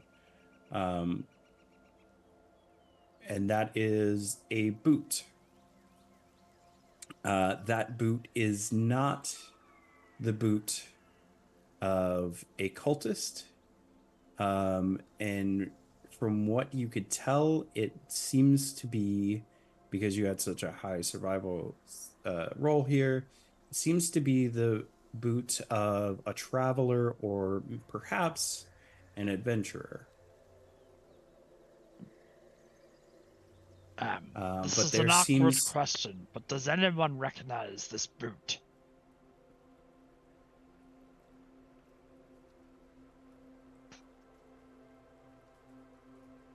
Do we recognize the boot? Yeah, do we? Right. uh how would you check to recognize the boot? Look at it. That'd be like an insight check, or Insight, investigation, history, I guess. I would say, yeah, give me an insight or an investigation or your choice of survival. Can I ask if I could get advantage on that? Meaning because he's always kind of in blob form, so they're kind of short down there, so they No. notice people. Okay. If anything, you should have disadvantage on Ah. this. If anybody's getting advantage on this, it's Mira. What are we rolling? Sorry. We are rolling either insight, Ah. history, or investigation. oh, jeez. Nat 1 again. Yeah, get him Fun. out. Get him out of your system. Ooh, Mira with the insight. All right, Mikey had high. Kadir had high insight as well. So, oh,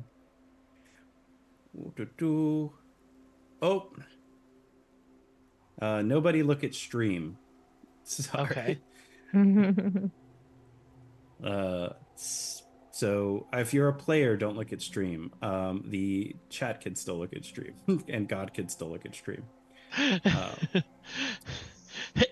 Obviously. Chat, everyone sign out of the stream immediately. Yeah. You're gonna want that bottom left corner there, God. Sorry. I forgot I swapped the map. Everybody else. So to the boot. This is clearly an elven-made boot. It looks like if so, Kadir, from your experience and insight, you could tell this is kind of a well-worn, traveled boot. And this well-worn, traveled boot uh, is probably likely uh, an adventurer's boot because it looks like something that would be you would wear in combat and give you an advantage to sword fighting. Um, Mira, you know for sure this is a boot that is sold at the Adventurers Guild, and it is made in Glassagean by elven craftsmen. It is while gaudy, it is it's a it does the job. It's not the nicest, most expensive boot. It's not something you would wear to anywhere fancy, but you know, it does the job. But the craftsmanship is nice, so you can admire that. But as far as fashion goes, maybe not the most fashionable boot, but it is definitely sold at the Adventurers Guild, and you've definitely seen it and thought, I'd probably never wear that. But yeah, that's kind of the boot of it all. I need to move everybody to the map. The map, the map, the map. All right. Thank you, God. And other sentences I don't say often. All right. So, Agnes, a deer. A female deer. As you guys are all looking at this boot, you kind of realize that it has gotten dark. It is very, very dark. Incredibly so. And I am missing Mira. There she is. It is incredibly, incredibly dark. And if I did this right, none of you should be able to see. That's correct. Cool, cool, cool. As you guys are all looking at this boot and kind of discussing it, the world around you just sort of goes dark. And it feels natural for a moment, but then some of you realize you can see in the dark normally, but now you can't see. What would you like to do? Kadir, this is pretty normal for you because you're human and it gets dark and you can't see. That makes sense to you, but to everybody else, it's a little odd. Fuck is dark vision. I'm going to kind of instinctively cast dancing lights. Perfect. Now those lights float around you, correct? Glow I can medium move them, size. but yeah. All right. For now, I'm just gonna have them stick with you because that makes everything easier. 60 feet. Oh, well, I think Mira just solved the problem.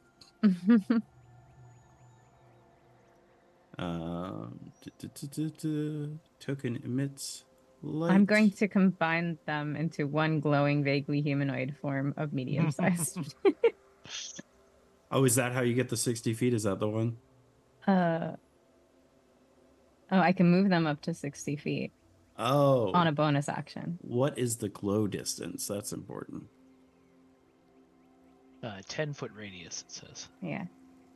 All right. And this is concentration up to a minute. Yeah. But it's a cantrip, so you could just keep casting it. All right. So you're giving out. You know what? I'm going to. Key's got something they would like to say too. All right. 1 second, Key.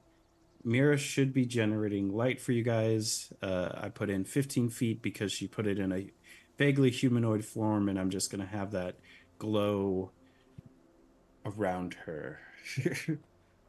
She is glowing. Oh, I see us now. Okay. So everybody should be able to see just a little bit. Let me know if you can't. And yes, Key, I see your wave of the finger. I'm just double checking everybody's vision. Key, what do you got for me? I was gonna say we can look at the map now, and also, was there like a moon out today? Tonight. Oh, see, the thing is, when you guys were walking, the stars and moon hadn't really come out yet. Okay. I was It gonna use. was just kind of in the afternoon. Okay, because I was gonna use the moon as an indicator that hey, it got dark all of a Mhm. sudden. You could certainly look for the moon if you would like. Okay. Would the moon now be out normally? If yeah, if it's nighttime, there would Okay. be a moon and stars above you. The weather has been clear. There hasn't really been any rain after you left Bass City. Okay. Key's gonna kind of look around, like right when it got dark, and goes, "Hey, who turned off the lights? Where did the moon and stars go? Oh, oh, Mira. Oh, thank you for green light. Mhm. What's going on?" Uh, so Key, you go to look for the moon and stars, and for the first time in your life, because you see in the dark, Mhm. you see with your special eyes, Mhm. you can't see past the light that Mira is emitting. And Mhm. you sort of find yourself not able to see where there are stars, or 15 feet above you is as high as you could see, standing next to Mira, of course. I was So just this little bubble of light that she has created. Gotcha. I was wondering if I could roll Arcana to identify if this is like a magical like situation, like out of character. As a player, someone casts darkness or something, but I don't want to go as, as my character. Got it. So I would say, hmm, you want to investigate. Does anybody else want to investigate? Before that, Nacris, you have your finger Yeah, up. actually, it was the same similar thing. I was gonna Nacris is just gonna pull a little wooden piece of bark from his cloak that you guys can see has like constellations Mm. sort of carved into it that are faintly glowing, and he's just gonna try and use his star map to make sure that the stars are still there. It's that they're blocked from us, not that they have vanished. Got you. Okay. Mm. So, if you want to investigate kind of what is happening, you can give me an investigation, a perception, or a arcana. You know what? I will roll investigation then. Oh, and also, Koala may redeem hydrate or die. So, hydrate. Oh, thank you for the Mm. hydrate. Where did my drink My go? Phoebe, I water love bottle is you. empty. No, I must die. Everybody take a shot of H2O. Oh, oh, damn! I Could I forgot I the got one make it. any drink. kind of case for nature? Since I'm trying Since to. you're using your special star map, I will say nature or arcana. Okay, great. Because I got a 10. I saw that. I'm rolling low today, I got apparently. a big ol' Everybody does 11. still have inspiration. Just saying, Saint Cat Lady gave everybody inspiration. Not on this. Um, Kadir, Mira, you guys gonna do a check Nope. What are we checking? I to thought figure this. out what happened and why it's dark. Oh, okay. You could do investigation, nature, or you could do investigation, arcana, or perception. Oh, I Perception. automatically think it's something to do with spells, magical darkness. All right. You said I could roll perception, so Yeah, I did. So, Key, you can't really tell what is going on. But in the darkness, Mira is your beacon of light. And it does seem to be that there is no nothing really beyond what you can see. Gotcha. And then unfortunately, Nacris, your star map that normally glows in coordination with the stars and their position is not glowing. So it does seem like the stars are not there anymore, which is very concerning to you as Yeah. a druid of the stars. I think he immediately falls to his knees. um, and I would say Mira, from what you could tell, what is happening definitely seems magical. You just can't tell what type of magic. It doesn't seem like somebody casts darkness per se, but clearly something magical is happening, and uh, your magic light that you created is having an effect on uh, letting you be able to see. Mm-hmm. Kadir, with your 22 perception, uh, you notice that the ground beneath you is not the same as it was before you guys picked up the boot. The ground is no longer a foresty ground. It seems kind of a marshy, grassy ground, and there are uh, seems to be small streams and rivers around you, and you could hear the flow of water. Um, and from what you could tell, the terrain itself is just drastically different from the terrain you were in just a moment ago. I will relay that information to the team and give them the warning. Watch your step. I'm not sure, but we're not on. We may not be on even ground right now. So just step carefully. And Kadir's weapon is drawn. Okay. And this is important for clarity. The weapon is drawn. Is it on fire? Nope, Okay. because I can't burn it yet. And Key, and then Mira.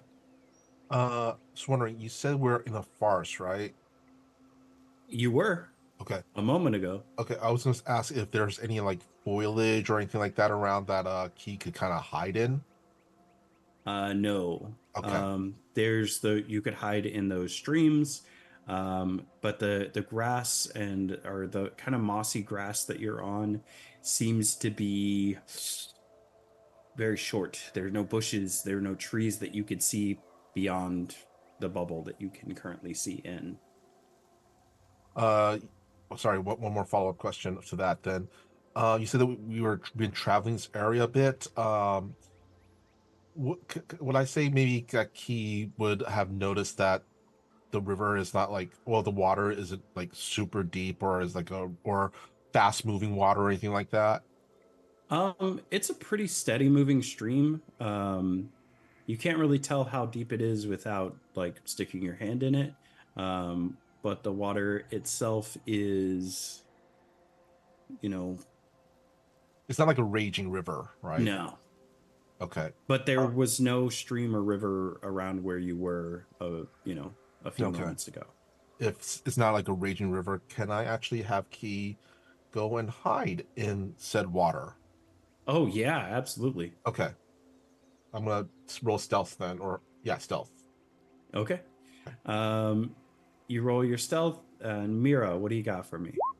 Yeah, so after Kadir says that, I want to split my dancing lights into the four and have them one go in front of me within a 10-foot radius, and then in a path forward within 10-foot radius of each other. So 1, 2, 3, 4, like a lit pathway. All right. Just Now I need to figure out how to do that in roll 20. Sorry. Good luck. Making you work. By the way, I rolled a 23. So can I move my little guy 1 square to the left? Yeah, you can. So you get into the river, and we will get to that in a second. Oh, and Cougar XC redeemed Hydrate or Die too. So water again. I should probably go refill my water for all these Hydra dies. Tell me, are these lights showing up for you guys? Yes. Yes. Little torches. Perfect. See, we figured it out. Thanks, roll 20. So you should be able to see, and I believe these give about 10 feet of light per torch. So those are your dancing lights, minus the one that, oh. That's right, DM. Give us more light. I like this. Yeah. Good. This is Minus the one that stays with Mira. Mm-hmm. Does that help at all? good. It does. All right. Well, I guess no way to go but forward, right?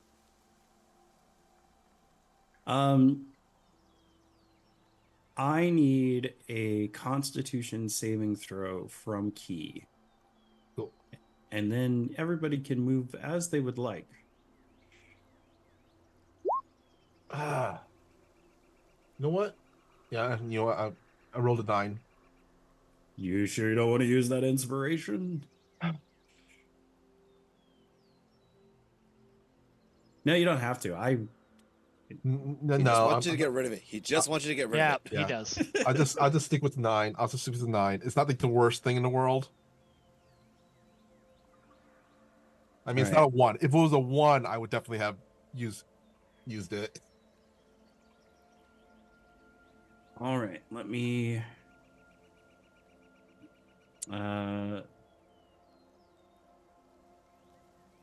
So I need you. I'm going to roll for this. It is dice. You don't have any resistance to cold, do you? Let me check. I know that you don't. I was Okay. It's been a while since we played, so I needed it. I needed a check. You resist poison. I remember. And acid. And acid, yes. So you're going to take 7 cold damage. In the river. And as you're sitting in the river, you feel your body, like your gelatinous form, start to kind of almost harden to a certain degree, as the river is extremely cold. No. And cold in a way that you have not experienced before. Can I ask this? But then? on the plus side, you are hidden. Okay. Can I ask this then? Is this feeling like supernaturally cold? You've never felt cold like this before, so I mean, like I would say Key has It's- been in water before. yeah, but you've never been in like Arctic water. Oh, we're in I an would Arctic say- area? I would say if you were, it does feel like Arctic water, or jumping into like something made of pure ice, but ice that stings because it's so cold. But this is water that wouldn't be natural to this area. That's what I'm asking. Give me a nature. Okay. And anybody else have something they want to do while Key is Dang it, 6. taking a cold bath? Can I tell that Key is in distress?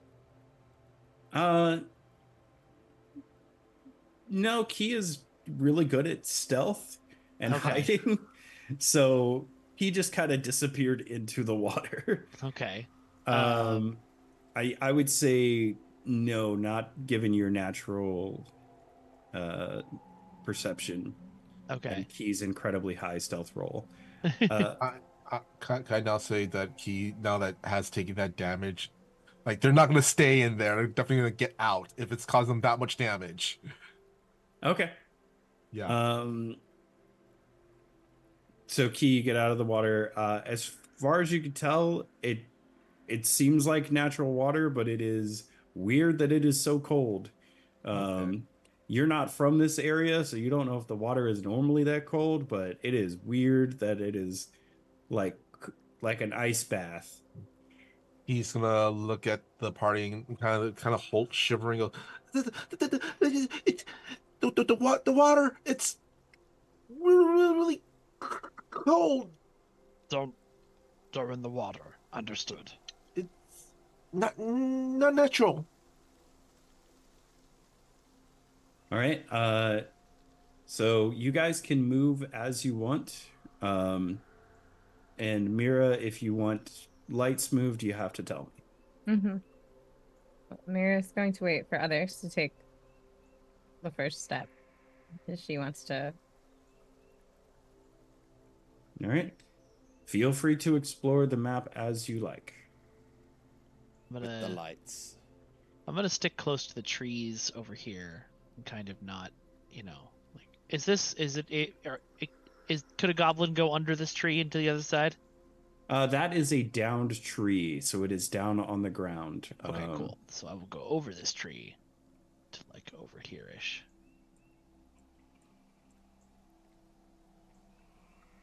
Hmm.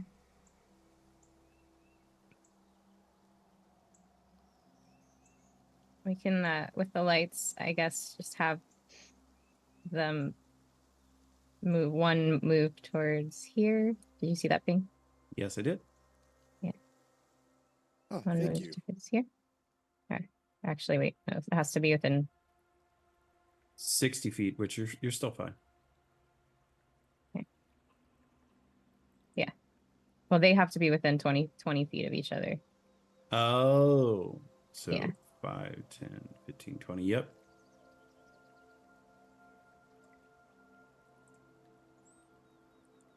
Do. Does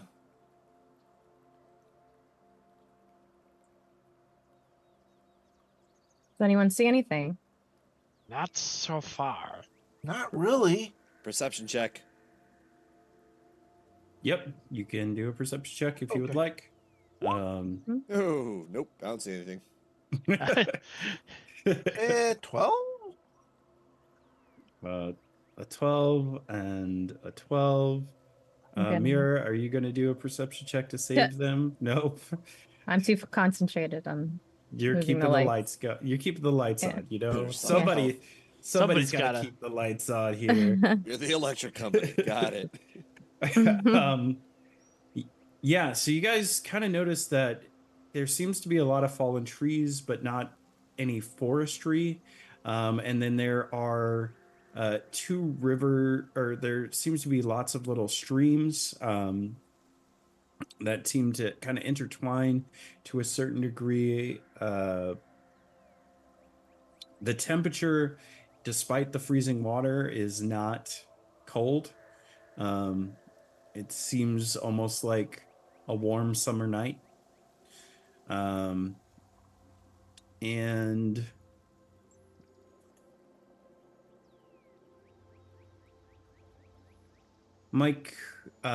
Nacris, you notice that there is something moving on the other side of that tree that you were near. On the other side, so like here-ish? I'm gonna ping right here. So Okay. on that downed branch, there appears to be something moving. And Kadir, where you are, because you had a 7. Sorry, Key, where you are, you can sort of make out that there seems to be rocks that are there, but there aren't any other rocks in the area. Like the ground is very mossy and grassy, but then there are rocks, but they're only those rocks. Hey, everybody, I found rocks. Again. Well done. Well, no. Are- There didn't seem to be any rocks anywhere else, though. I mean, last time you said you found diamonds, so Well, that was different. This is yeah. usually there would be more rocks around, but these are the only rocks around here. could Keith roll an investigation or something to check the rocks, like if there's like a switch or anything like that, or a Sure. secret You area? can roll an investigation. Nacris, what do you want to do? I'm gonna focus on the movement you mentioned and see if there's a like see if I'm not gonna step into the water obviously, but see if I can see what is moving, if it's an animal or something weirder. Can I make that a nature check? Um, I can yes, make a perception as well. let's do a nature check. Um, and you do know that you could cross the river on that tree, Okay. or you could hop across it's a stream. Okay. You there are parts that you could easily, even at your size, jump across if you needed to. Okay. So nature-wise, that is definitely a small creature. Let me see how much you can see before I give it away. Control L. Okay, yeah, thanks to Mira's light, and the Mira Power Company, you do notice that there is a small uh, bat clinging to the limb. Okay. Well, I will use my amulet thingy to do speak with animals, and you know, without crossing the river necessarily, I will come, sort of here next to the tree, and call out, "Hello, friend. Are you all right?" Oh, oh dear! And then he scurries kind of to the other side, like peeking around at you, and he's like, "Oh, hello! Hello. What? Oh, hello!" Hello. My friends and I appear to be lost in this wherever we are. Do you know where we are? No, I appear to be lost, sir. I can't seem to find myself. You're right there. Ah, yes, but I was not here before, and now I am here. Um, and I've been here for some time. Do you have any food or bugs, or maybe, bugs? I really like bugs. Nacris immediately reaches into his pack and pulls out a handful of small writhing bugs. Um, okay. And he sort of like flies over to you and like cautiously gets like on that log next to you. He doesn't get on you. He just kind of like gets close enough. I'll He's place like, a couple of like grubs on the log and then take a step back. and he smacks them right up, and he's like, "Oh, thank you, sir. I feel like I've been here for days. Thank you, sir. May I have another?" Of course, there's plenty where that came from. Oh, What is your name, friend? oh, well, my friends call me. All right, then. It is a pleasure to make your acquaintance. Oh, thank you, but it's actually pronounced.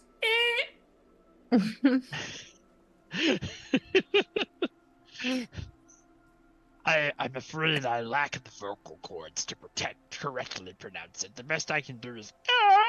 Is there another name that you Oh would no, like me sir. to call That you? in fact, please don't say that again. That's quite offensive. Dearie me, I just, my mother says don't say that word. I see. How did you get here? And do you know where here is? Well, I was just flying under the moonlight, and I was getting some bugs, and then suddenly I was, I was here, and like, I've been here for a while, and this place is weird. Like, I can't drink the water; it's too cold, and there's nothing but like streams and down trees, and there were some other people here, and then they're gone. You're the first person to stop and talk to me. Would you like to come with me and my friends? It might be safer than simply wandering around this place until we know what it is.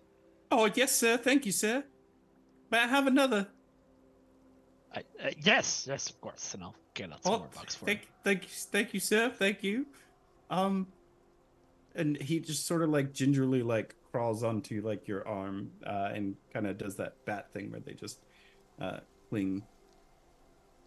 That is the cutest.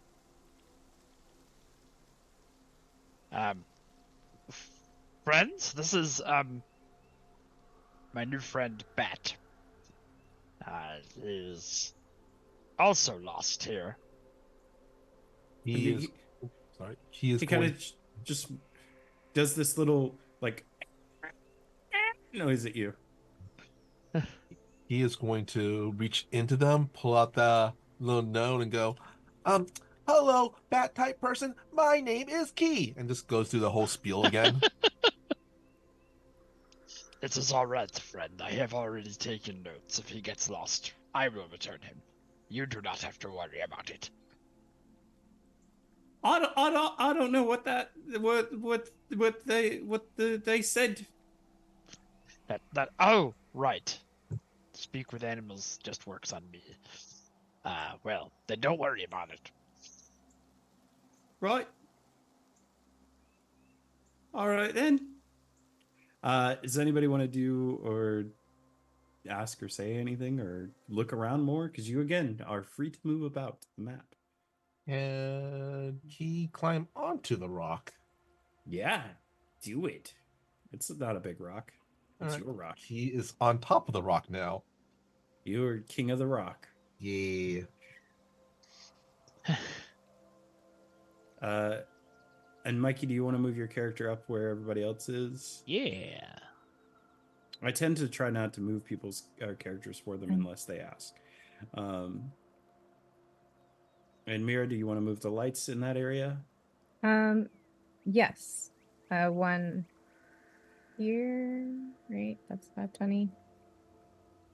One near Kadir. Okay. 5, 10, 15, 20. This is as far as I can go from this light, unless you want it moved here. Yep, and then that's fine. The one that's right next to Kadir is fine. Right, and then And one in this direction. Does he see those rock over there by the across from the river or stream? if you can see it, you can see it. Cool. He's gonna point to those rocks. Oh, there's more rocks. Yeah, There these are, in might fact, have more more sides to rocks. them. And I see if there's any signs of movement looking across this little stream in front of me. Movement or maybe tracks in the ground. No, there oddly seems to be no movement, and there are no tracks in the ground. Even in the places where you stepped, you haven't left footprints. Mm-hmm. Spoiler.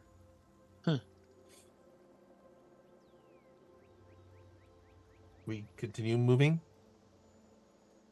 Guess so.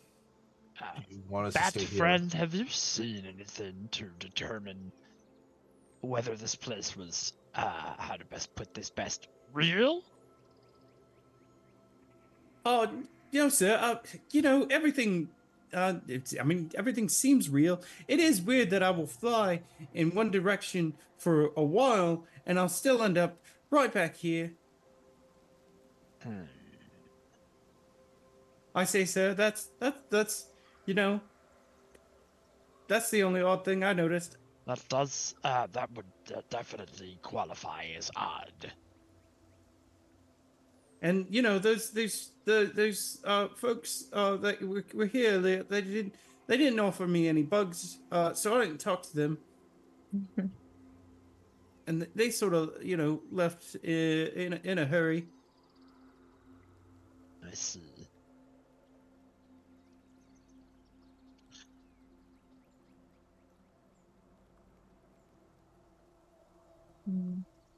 You said that that down tree we're in front of, we could walk across the branches. Uh, yeah. That's a little thinner, but yeah, you can walk across. Which one's not the safer looking one? You can walk across because you can climb anything because of Okay. your skills. But yeah, you can walk across for Okay. sure. And again, it's like maybe 5 feet of water even at its thickest parts, and some I parts just are only Key's like not going to go back in the water after yeah, their yeah. experience.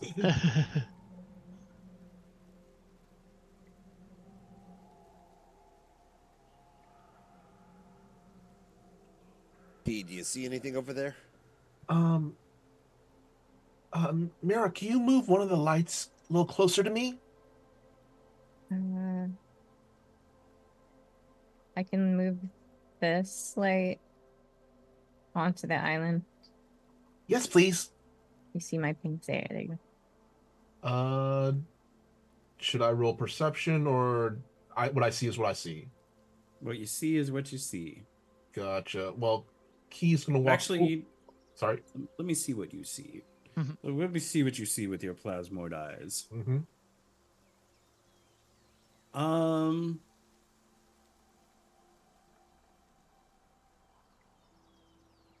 no, what you see is what you see. Okay. He's going to then move totally across the tree and over here by the rock. Okay. And again, you guys are free to move about as you want. I'm just trying to stay within the light. Doesn't look like there's really much of anything from what I can see. I'm gonna hop across the river and look over here. Okay. I'm assuming you want your lights moved. Yeah, the one from the island here. Or actually, yeah, that one. Yeah.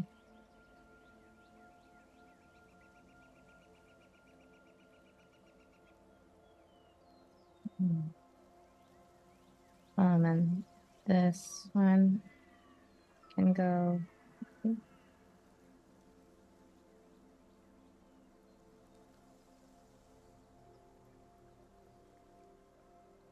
Oh, sorry. Actually, no. Yeah. Oh, sorry. With Key behind this rock, can I go stealth now again? Sure. 20? They think they're stealth? You believe they believe they are hidden. All right. Stealthily, Key's gonna go over. Oh, and then you move my camera. I gotta move my sheet here. Okay. Do I need to do anything, by the way, to cross these rivers, or are they easily hopped? Easily hopped, Cool. especially with your athletics.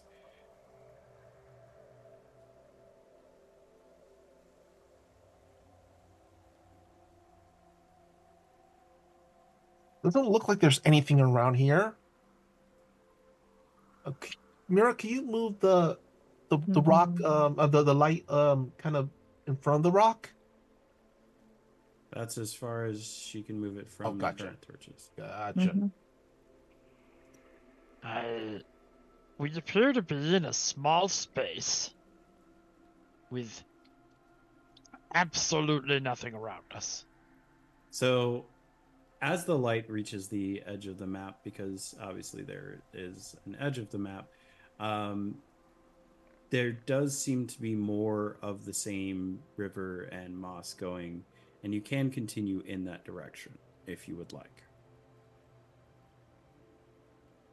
Shall we go forward more? Did we Onward. check out over by this tree? I just realized something. I have What? I have a ability as a artificer to do something actually. Totally forgot. All right. He is going. Will you say I have to roll search or something to find a rock on the floor like a pebble? I would say that there are rocks near you, Mhm. and you could pick up one of those rocks. All right, he's gonna pick up one of those rocks, and use their artificer ability here. I believe it's called, let's see here, magical tinkering, and create kind of does some stuff with their stuff from their pack, and for some reason that rock now emits a 5 foot radius of dim light for additional 5 feet. Okay. Nice. What do you want to do with your glowy rock? He's actually going to go near the stump here and kind of, behind the stump and kind of like a flashlight, see what's in front of them. All right.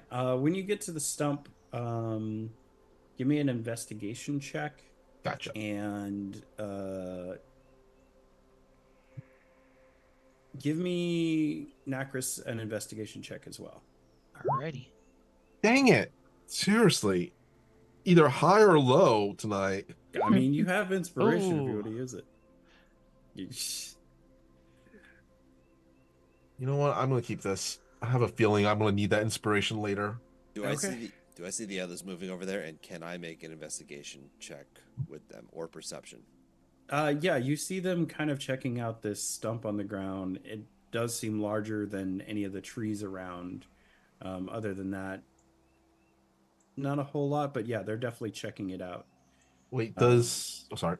You can ask them why they're checking it out and then help with the investigation. Yeah. What's going on over here? It's a big stump. We are attempting to examine the environment for inconsistencies to learn more information. Or, as Key put it, it's a pretty fucking big stump. All right. Can I roll investigation then? Yes, you can It- enroll. What are you looking for specifically? Never mind. Yeah, doesn't matter. I'm looking for absolutely nothing because I don't know what the hell I'm doing here. Sorry. You look, Kadir, and you're just you rolled a 1, so I see a stump. That's it. some would say, Kadir, that you're stumped. Oh boy. Mira, can you move one of your lights over here near the stump? Yeah. Is that good? Or I Sure, could yeah. put it right on the stump. I don't know how Actually, that that'd be affects. great. I don't know. I get a weird shadow. I don't see anything. Oh, it disappears. Yeah. Like that entire area is still shrouded in darkness. Yeah, it's a wall. Let me see if I can cheat around roll 20.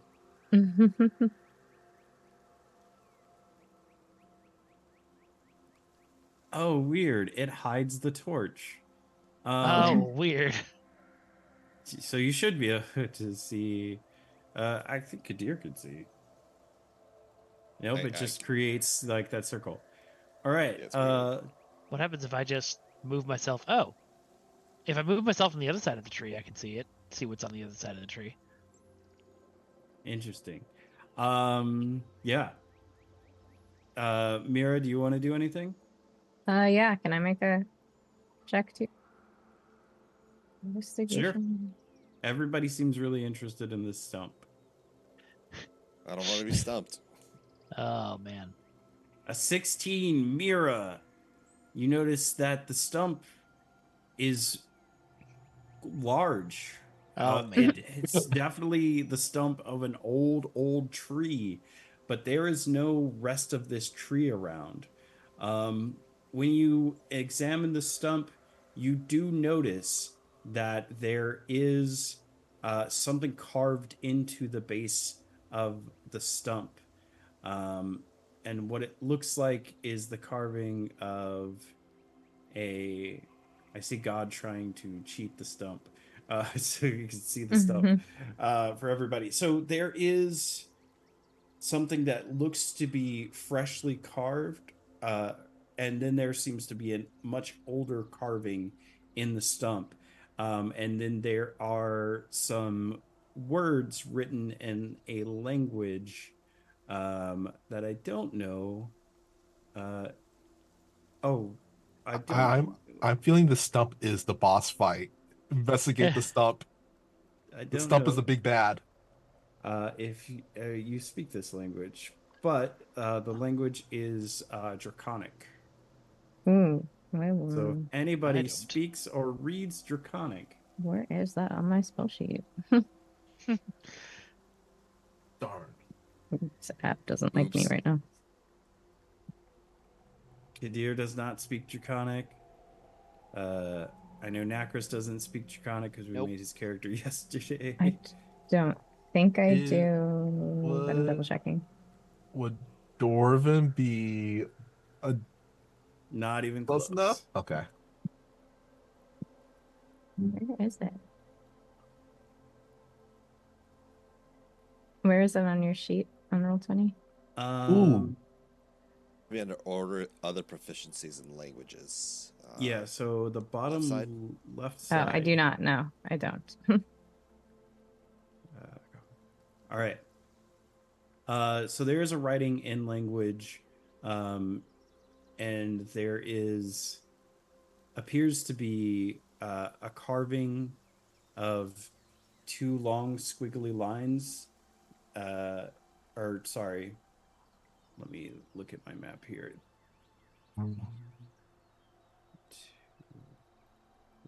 Of three squiggly lines, and then there is a line that was carving to connect one of the lines, and then there was another carving to connect one of the other lines. There is a fresh carving that you can tell, as you guys notice this, and Mira points it out. Everybody kind of takes a look at it. That it was recently carved into. You can tell.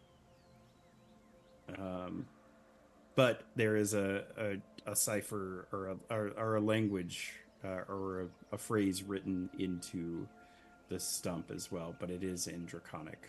Key, what's up? Okay. Well, my first question was to Mira if Mira had relayed the carving to us. So, Yeah. I was wondering if I could take 10 minutes to cast Detect Magic as a ritual. A long time. Yes. That way it doesn't eat up one of my spell slots. Sure. Okay. While you're casting that, does anybody want to do anything else? Hmm. Can I? You said it was recently carved. Can I do a nature check to figure out how recently? Within a day. Okay, so I don't need to do that. Cool. Can I use Mage Hand and knock on the tree? Yeah, go for it. Okay. You knock, and it is definitely a stump. Okay. I just figured it was worth checking since I don't know what it says. If 10 minutes has passed, I can sense the presence of magic within 30 feet of Key. Does the stump emit a magical aura thingy? Um,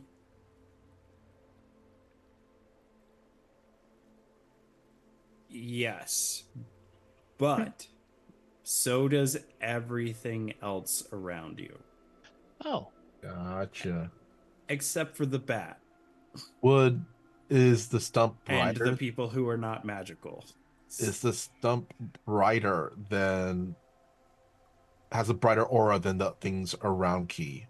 Nope, it all seems equally bright. The one difference is where the carvings are, those spots seem slightly darker. You could still see the carvings pretty clearly.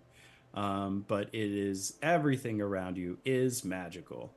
Would darker mean it's more magical or less magical? Uh, Less magical. Okay.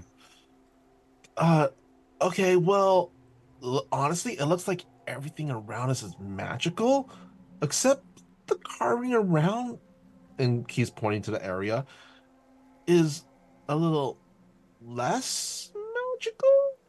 Would it just be a signpost? I'm just wondering if I could roll like maybe a crack code because I also have thieves can and everything. No, Thieves Can't is basically sign language. Okay, It doesn't have a written. I was Well, wondering if there's a key. written cipher, but Okay, it's would it different. be possible something to try to crack the code? Um, I'm grasping right now. I know, but yeah. he also has that like weird mind for stuff. So yeah, give me an investigation check. Um, you notice the bat kind of crawl down your arm, Nacris, and it looks. He's like, oh, this here, like you you lot can't read it. You you can. Eagles. Yeah, obviously I could read it. You are beautiful. Tell us, please. What does it say? It's you know they teach us old bat in school. So Bat school. it says two become one.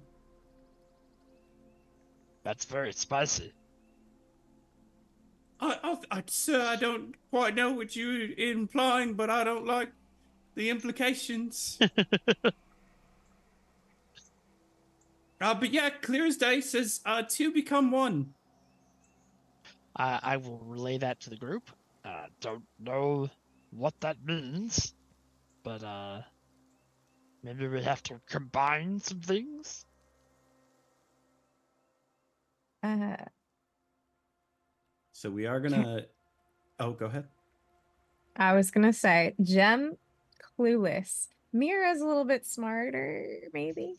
Yeah. Could I do an intelligence check to see if she could have any inkling on what that would mean? Investigation. Um.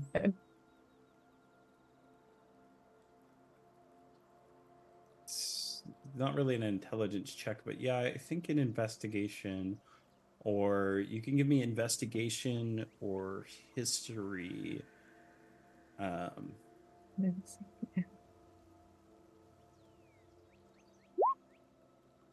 Ooh. Hey, Like Gem's clueless. Yeah, and we still have to get to a boss fight. So, yes, you realize that through your 21 investigation, that the carving on the stump is actually the streams, um, and it seems that the fresh carvings are from one stream to another.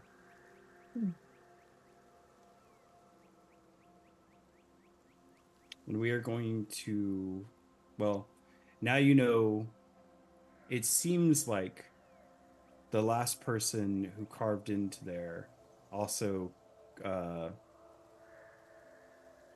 crossed the streams.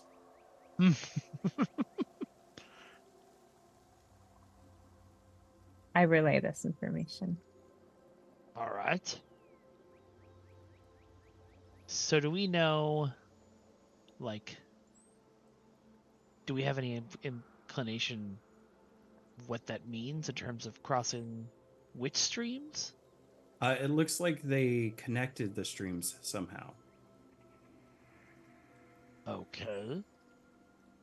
Because every time that there was a fresh carving, there was a new stream added, or a connection between one stream to another stream. Well, would anyone like to help me dig a small ditch? And judging by the map, the most recent one was here. So if we just dug like a stream, like a little ditch right here, anyone down to help with that? I'll help. All right. Do you guys have any shovels or digging tools or anything like that that can? Let's see. Do I? Or shape earth or move water?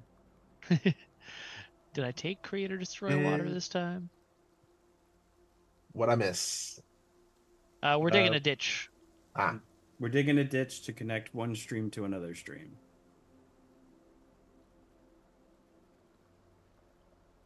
Nope. I don't have anything like specifically to dig with. Although I imagine, just based on my character's history, that I'd be real good at digging with my hands. All right, so you dig with your hands. Kadir, you're going to help with your hands? Can I use my shield to help dig? Yeah. All right, I'll use my shield then. All right. Uh, do. Nacris, you are going to take 10 points of frost damage, and Kadir, you are going to take 3. I won't have you guys roll for the actual action, but you do dig your way through to connect the water from, basically you irrigate from one stream to another stream. As soon as the water touches the stream, you are all suddenly standing in a bright field next to a body of water, and it is bright as day as you stand there. Now, I know that Yeah, that's not right. That's very dark. Well, not yet. I know that Key had to step away to the restroom. Does anybody need a quick break? Or Yes, can we? please. All right, so we're going to take a quick break as I set this up. Take about 5 to 10 minutes, whatever you need. Then we'll come back at 9:10. God, when you're ready, can you? Yep.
Hello, everybody. Welcome back. And you guys should be able to see. I want to see what you guys see to make sure there are no spoilers before our group rejoins us. Hello, chat. Hello, Cougar, if you're still here. Love you. Sane Cat Lady said all of her cats are sane. Does echolocation work in this darkness? So, see, that was a good question. Nobody asked the bat that question. See, Sane Cat Lady, you would have solved my puzzle faster.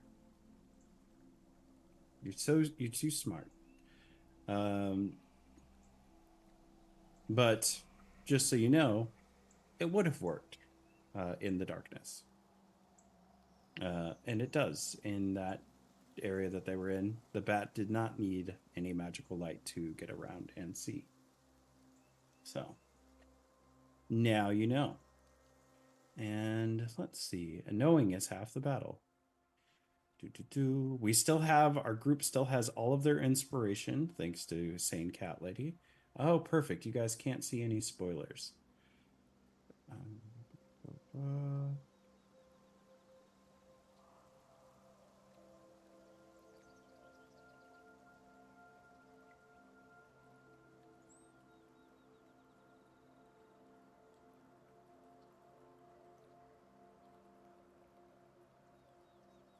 Yeah, right about there. Yeah, no, here is fine.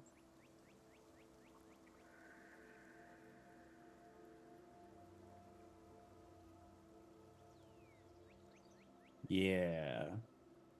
So we're finally out of the darkness. Now we get to the fun part.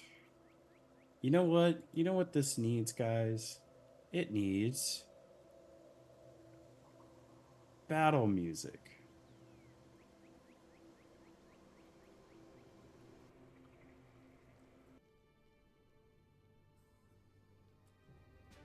Yeah. That's what we needed. Some nice battle music.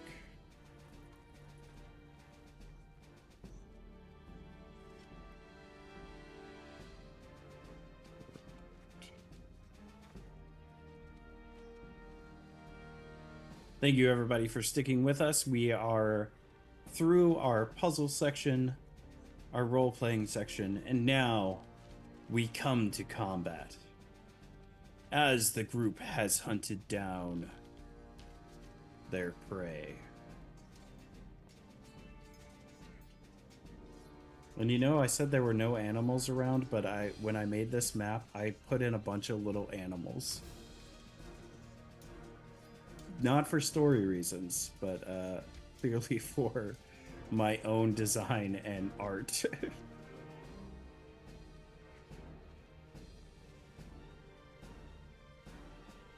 I made this map myself.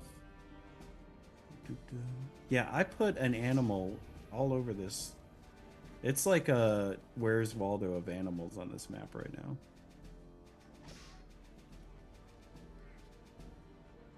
All right, everybody should be coming back soon, and then we will get into the business, as it were, and see if our team can capture and or kill Hydra, the 14th of the cult. You're awesome, Sane Cat Lady. No, you.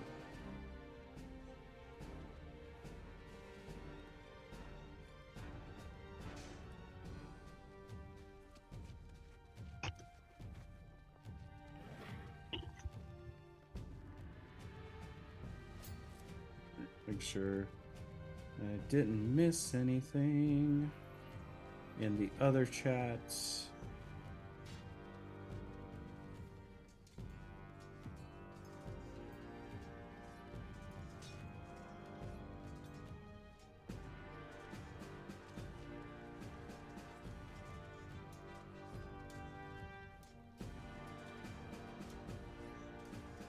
Perfect. How are you doing tonight, Sane Cat Lady? Nope. I heard. Oh, everybody's back. I'm we did all Yep. wander in, sort of quietly. you I guys sat down got- and then everyone turned on their cameras, so it's my fault. that was really good stealth. I was just here by myself, all alone. It's just me and Saint Cat Lady, and like I invited you guys. Oh, I fake cried into real crying. I'm sorry. Oh no! No, my sinuses have been bad. My allergies. Welcome back, everybody. You need to tell me if you can see now. Yeah. Yes. Bridge. I see a bridge and a lady in red Yep. I with see a stuff. lot of blood behind her. Good God. Mhm. Lady in red. Lady in red is bleeding over there. I'm sure that blood is nothing. That's definitely nothing. It's just you got some red on you. Some red water. All right, thumbs up or down around the table if you're ready to go. All right.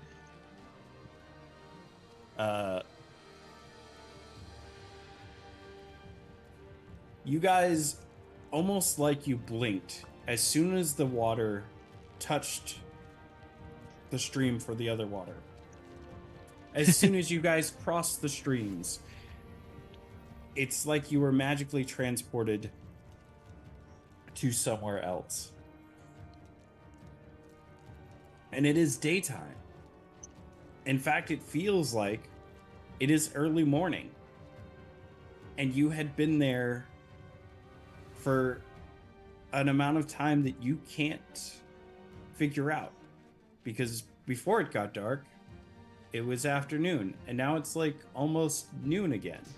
So at least some time has passed while you were stuck in the darkness. And standing before you at the edge of the dock is a tall she's a real long boy. yeah, a tall some would say lovely woman with horns and pointed ears, fair skin, darkish purplish hair, and matching the description that you all received of Deidre, the 14th. And behind her is a lot of blood in the water, and there looks to be maybe chunks of clothes covered in blood next to her. But other than that, there are no soldiers, there are no people, there are no adventurers who came before you. There's just her standing at the edge of the dock, looking in your direction, kind of surprised, but also kind of happy. She begins to slowly walk her way down the dock in your direction. Please don't come any further. We have no desire to be eaten today. Smiling as she approaches, she sort of looks and kind of points, and she's like, "But my dear, you look so delicious, especially you." And she points to Mira. Oh, great. And she continues to walk forward until she is right about here, I'd say.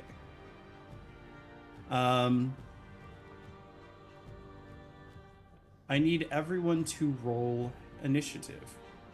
Quick question before we do. Yep. As she's moving towards us, could we react or move away as they're moving towards us? No. Okay. I just wanted to ask. You seem almost kind of discombobulated from the whole situation, and the very person or thing that you came looking for is here. Why do we all have decimal points on our initiatives? It does help for like if two people rolled the same. Got it. Yes. Yeah, I never roll good on initiatives. And Mikey, did you get your initiative? Yeah, Sweet. it's 12.16. Tracker beat us all. I rolled a 1. Wow. That druid speed. Da, da, da, da.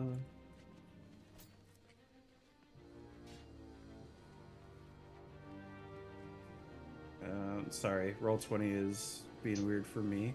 I mean, Roll20 is perfect. Please sponsor us. We love you, Roll20. We love you, Roll20. Give us money. Give us your money, all that you got. Oh. All right, let's sort out this turn order, but I think I know who goes first. Initiative. It's going to be Deidra at 20.14. Jeebus. And then Nacris, you're going to be up next. So you're on deck. Key, you're going to follow. And then Kadir, and I am missing Mira's initiative for some reason. I rolled. And Mira's got a 7. Yeah. Could you roll again for me, please? And I will take the higher of the two. Make sure you click on your token before you roll. Oh, that could be why. Oh, yeah, it could be why, because I'm rolling on my tablet. And Oh, it might be yes. disconnected. Yeah. Let me roll on screen. Sorry. It's worse. No! Still I will- faster than me, though, I'll tell you that. I'm going to edit it to be a 7. Like I said, I will take the higher of the two. I am a man of my word. So it will be Nacris, Key, Mira, and then bringing up the rear, the man who got stumped earlier, Kadir. That was a good joke. You guys did not Good appreciate that I loved it. joke. I don't know, it All felt right. a little short for me. Hey! Ayo. All right.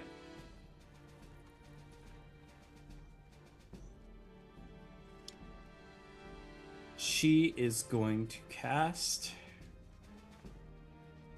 Magic Missile. Oof. Joy.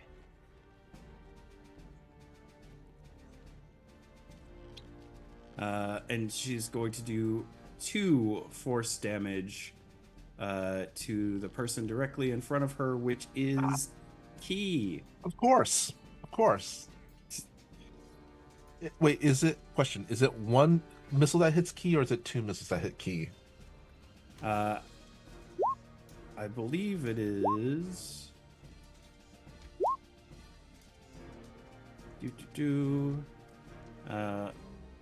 Dart Steel. She only cast it at level 1, so it's only the 2. Okay. Because I Oh, didn't, I okay. didn't upcast it. It says 3. Oh, you took 2 damage. Shh, shh. Hold on. Sorry. 1d4 damage plus 1. Oh, it's 1d4 plus 1s. So it only rolled 1 on the damage. Yeah. Yeah, so it is 3, so it's gonna be 6. Hmm. The Mira giveth and the Mira taketh away. Sorry. Just trying to be You're fair. healing. You're gonna heal me once I, get I down don't have to anything to heal you. 2. I'll heal you. I bought a bunch of potions. We're I okay. appreciate the honesty. But so it is the 3 missiles that hits Key. Yep. Okay.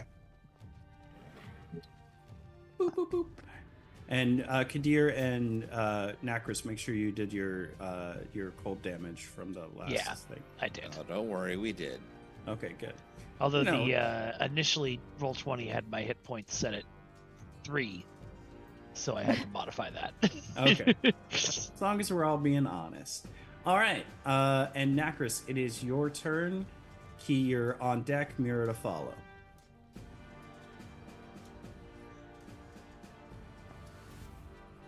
Oh, sorry. That is my name. I am Nacris.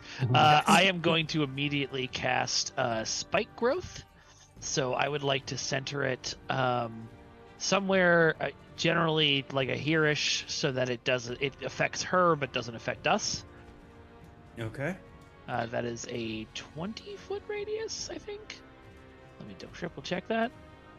Yeah, 20-foot radius on a point within 150 feet. So. Oh, And I would like to remind Nacris that they have that potion of resistance that Key gave them earlier. you can remind him on your turn. Do we do bonus action potion drinking on this game? One second. I'm drawing Yeah, a of circle. course. Yeah, that's fine. I'm doing art right now, okay? Gosh, Mom. That Could we move the circle so it's around her? You know what? So picky. So... It's just the way that... Don't Oh, put I it see what it's doing. directly around her. I still gotta get to Yeah. it. Yeah, just to keep her from getting closer to us, or if we shove her around. There we go. Yeah, that's good. Is everybody happy with my circle? Could you actually? Right. I know I'm being a total jerk, but could you actually move it a one square closer to us so that she isn't able to just step right out of it by walking towards us? I could try. I'm so sorry. It doesn't accurately draw the circle. So you can't see it on my screen, but it gives like a general idea where Oh wow. it's going to be. I have to start at key for that to work. There we go. What does the spell do again? 20-foot radius, let's see. Becomes difficult terrain. When a creature moves into or within the area, it takes 2d4 piercing damage for each 5 feet it travels. This includes forced movement that we do to her. Yeah, and then if people can't see it, but she can, so that doesn't matter. And drinking a potion in my games is a bonus action, as long as you have a free hand to get the potion. And take All right. it. Well, then I will chug a resistance potion. Sure. Okay. What does that give me resistance to? You get +1 to your AC. Oh, nice. That is wonderful. And then I will step behind the nice burly fighter. That's smart. All right. Key, you're up. Nacris, if you're done. I am done. Key, you're up, and then Mira, you're up next. Alrighty. Well, Key is going to use their thief ability of fast hands. Let's see here. To use an object, and that object is ball bearings. It's been a while since Key has used that. They're going to throw the ball bearings right in front of them. Let's see. How do I make the glowy circle? Oh, wait, like right here. Yep. Okay. Okay. And then Key is going to use their movement action to move behind this.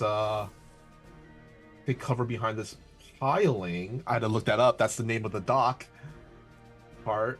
Something. It's not very tall, but yes. Yeah, they're gonna try to get as much cover as they can with that. It comes up to your maybe your ankle or your knee. It's not tall. Okay. Do you give bonuses if Keys goes prone to, sniper aim or anything like that? I know some games. If you go prone to get a sniper shot, I'll give you advantage. Okay. You have to be like laying down though. Yeah, that's what Key's doing behind the thing. Okay. And then for the actual action is they're gonna fire off a crossbow bolt, hopefully, because they have that. Get sneak attack. So let's see here. Roll. Does a 16 hit? A 16 does hit. Yeah. So a bolt of energy flies out from their modified magical light crossbow and streaks towards the bad lady. All right, the bad lady takes a shot right into her shoulder, and she sort of just looks up and smiles as the 9 damage hits her. Stop being creepy.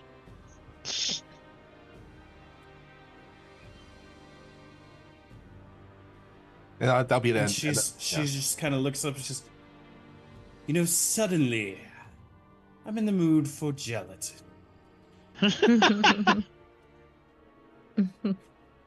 Mira, it is your turn. Okay. Question on what the green thing is again? The green thing is at least on the dock, not in the water. There is a spike growth. So all along the dock, there are spiky plants that are growing out that cut up anything that moves within it. It also makes the terrain difficult, so they move slower when they're in it. Okay. Well. Okay. I'm going to first cast Mirror Image. And so.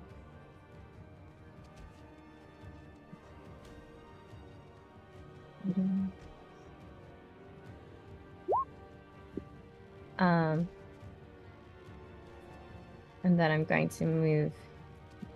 Actually.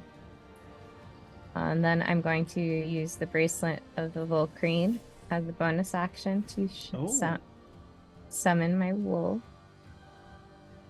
Puppy. Well, Bark. Oh, you put him Bark, down bark. and I put him down at the same time. Ah, You got 2. No, I'm just yay! Got a pack. We'll take 2. kidding. and then I'm going to use my movement to move back onto land back here. Okay, do you want to move him or keep him there? No, he's going to stay there. Okay. He's outside of range of the spike growth, right? Yeah. Yes. And yep. And that's my turn. All right.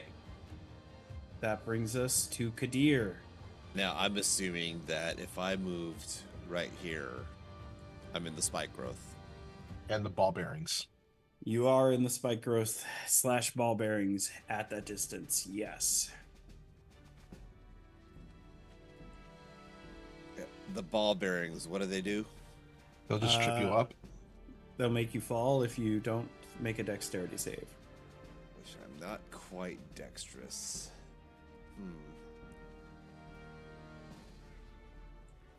Wow. I'll give you advantage on your dex save because you know that they are there. All right. F it. I'll roll the dex save. Fair. Dex save. It's a 5. You have advantage. have advantage. So that's a nat 20. I didn't roll with advantage. I gave you advantage. Oh, you did. All right. Okay, never mind then. I'm good. I'm good. So I gave you advantage. You I got a appreciate that. nat Thank you. 20. Thank you. And, if you don't want it, you don't have to take it. Try to be nice here. Yeah, and I'm going to say because you rolled a nat 20, you do not take any damage from the spike growth. Woo. And you step right up to her. What do you want to do? Give her a little smooch?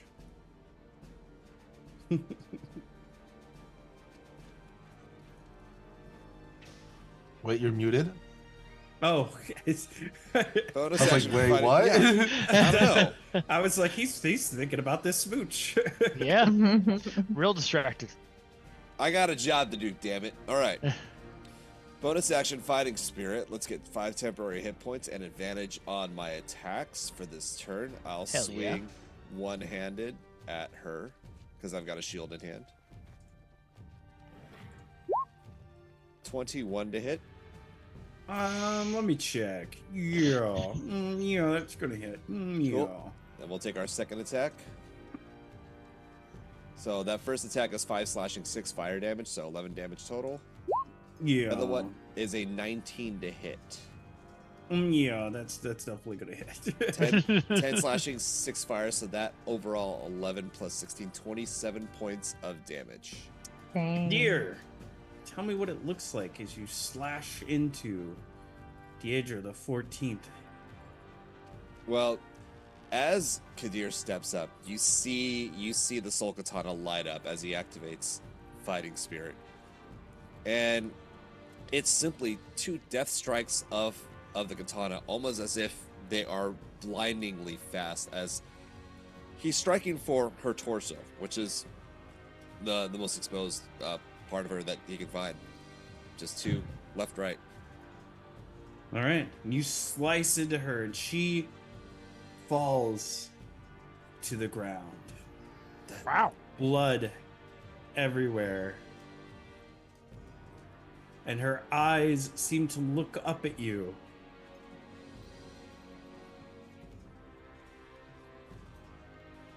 And she begins to laugh. Ah, crap. And now it is her turn. And she is going to crawl through the spike growth and drop her body. Did she Into the move wall. away from me? Ha! She is. Cool. I'm taking my reaction to invoke a Sentinel attack on her. Hey, I was hoping Aha! you were going to say Sentinel. All right, go for it. And I technically still have advantage on it, but that's an 18. That's a hit. That's 5 slashing. That's 12 more points of damage. She cannot move from her original spot. Her movement is now 0. Okay.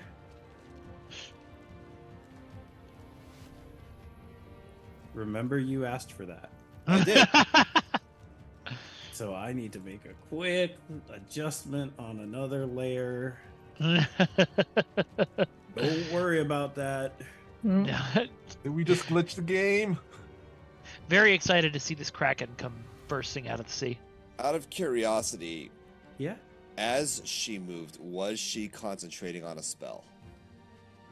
No, not All that right. you could tell, but she was just sort of laughing and cutting herself up as she tore through.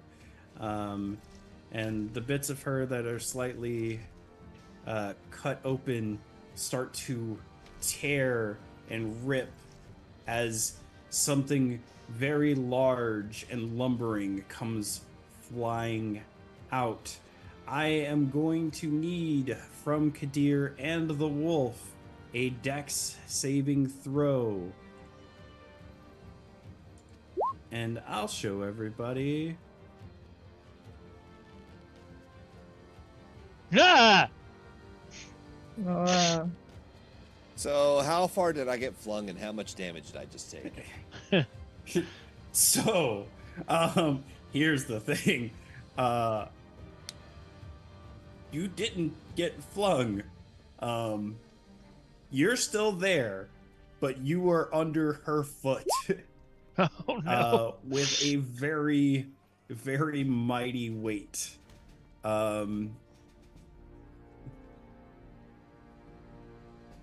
The wolf, I'm going to say, is going to take half of this damage.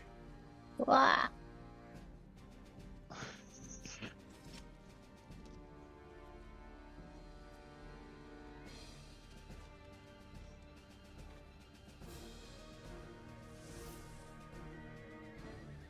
Kadir, you are going Okay. to take 13 bludgeoning damage as this creature suddenly metamorphosizes on top of you, pinning you to the ground. Okay, Much to your request, she did not move. All right. Okay then. And wolf takes 6. Yes. So, that is not her complete turn. Oh boy. The dock begins to crack and break under her. The parts of spike growth begin to fall, but she is going to take some spike growth damage, so it's not a complete waste.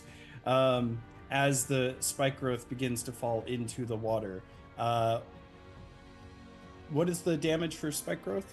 2d4 for every 5 feet she moved. Go ahead and give me 2d4. Okay. Now, if her size is within a lot of that spike growth, so would that multiply based on how much area of the spike growth she's actually in?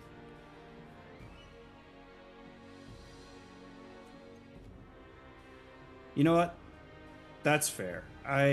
When you're right and you're technically right, it's my favorite type of fight. Give me, because she's so big, she's a big girl. 1, 2, 3, 4, 5, 6, 7. Give me 7 of 2d4, 14 2d4. 14d4, got it. The fact that 14d4, yes. The Yeah, fact that it could tank that much damage, this is bad for us. That was 40 damage.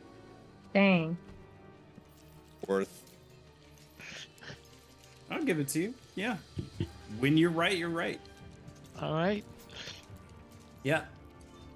This creature easily takes the 40 damage. And let's see if I could delete. Should I roll initiative for my wolf? The wolf shares initiative with you. Oh, okay. So I just noticed it has a button. All right. The spike growth is destroyed though when this happens. Yeah, that makes sense. And that's not her whole turn. Wow.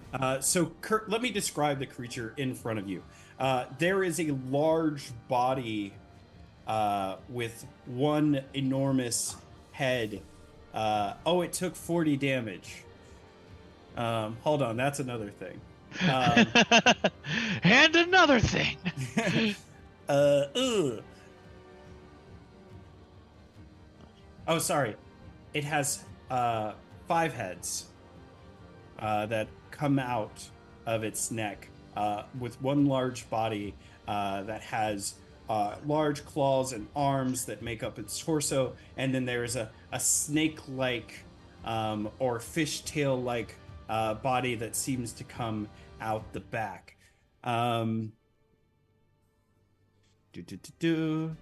Takes 25 or more. Good news, bad news, everybody. Good news, everyone. One of its heads got lacerated in the tangle growth and seems to just fall off and disappear as it hits the ground. As in vaporized? Yes. Okay. All right. Actually, quick math. Nope, not quite enough. Okay. So, one of its heads dies. It currently has 4 heads. That's a joke in itself. It is going to take an attack at the prone and pinned Kadir, who is at disadvantage, or at advantage. Kadir, you're going to take 13 piercing damage as one of the heads bites into you. How are you looking health-wise? At like half life. Okay. You're going to take another 4 as she begins to crawl across you and into the water. She cannot move. Oh, she cannot move. Oh, forever? Well, for her Until turn. my turn because of Sentinel. Okay. The opportunity attack causes her movement to be 0. Then you do not take the 4 more damage, and she does not move. But she is going to bite one more time at our good druid friend. Sorry, I'm mixing up. She has 2 character sheets.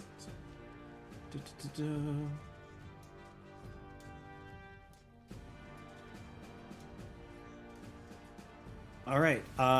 Does a 13 hit you, Nacris? No. All right. Thankfully. Yay. You are just within her range of attack, but she does not hit you. And that brings us to Nacris with Key on deck and then Mira to follow. So Nacris sort of rubs his hands together and chuckles and says, the great thing about where we ended up after the weird dark place, now I can see the stars. And he is going to cast Moonbeam. Nice. Oh, yeah. So you see a little like anime style star ding in the sky, and then just let me see You're gonna if I make me cast draw this. another What does circle. that do? Yep.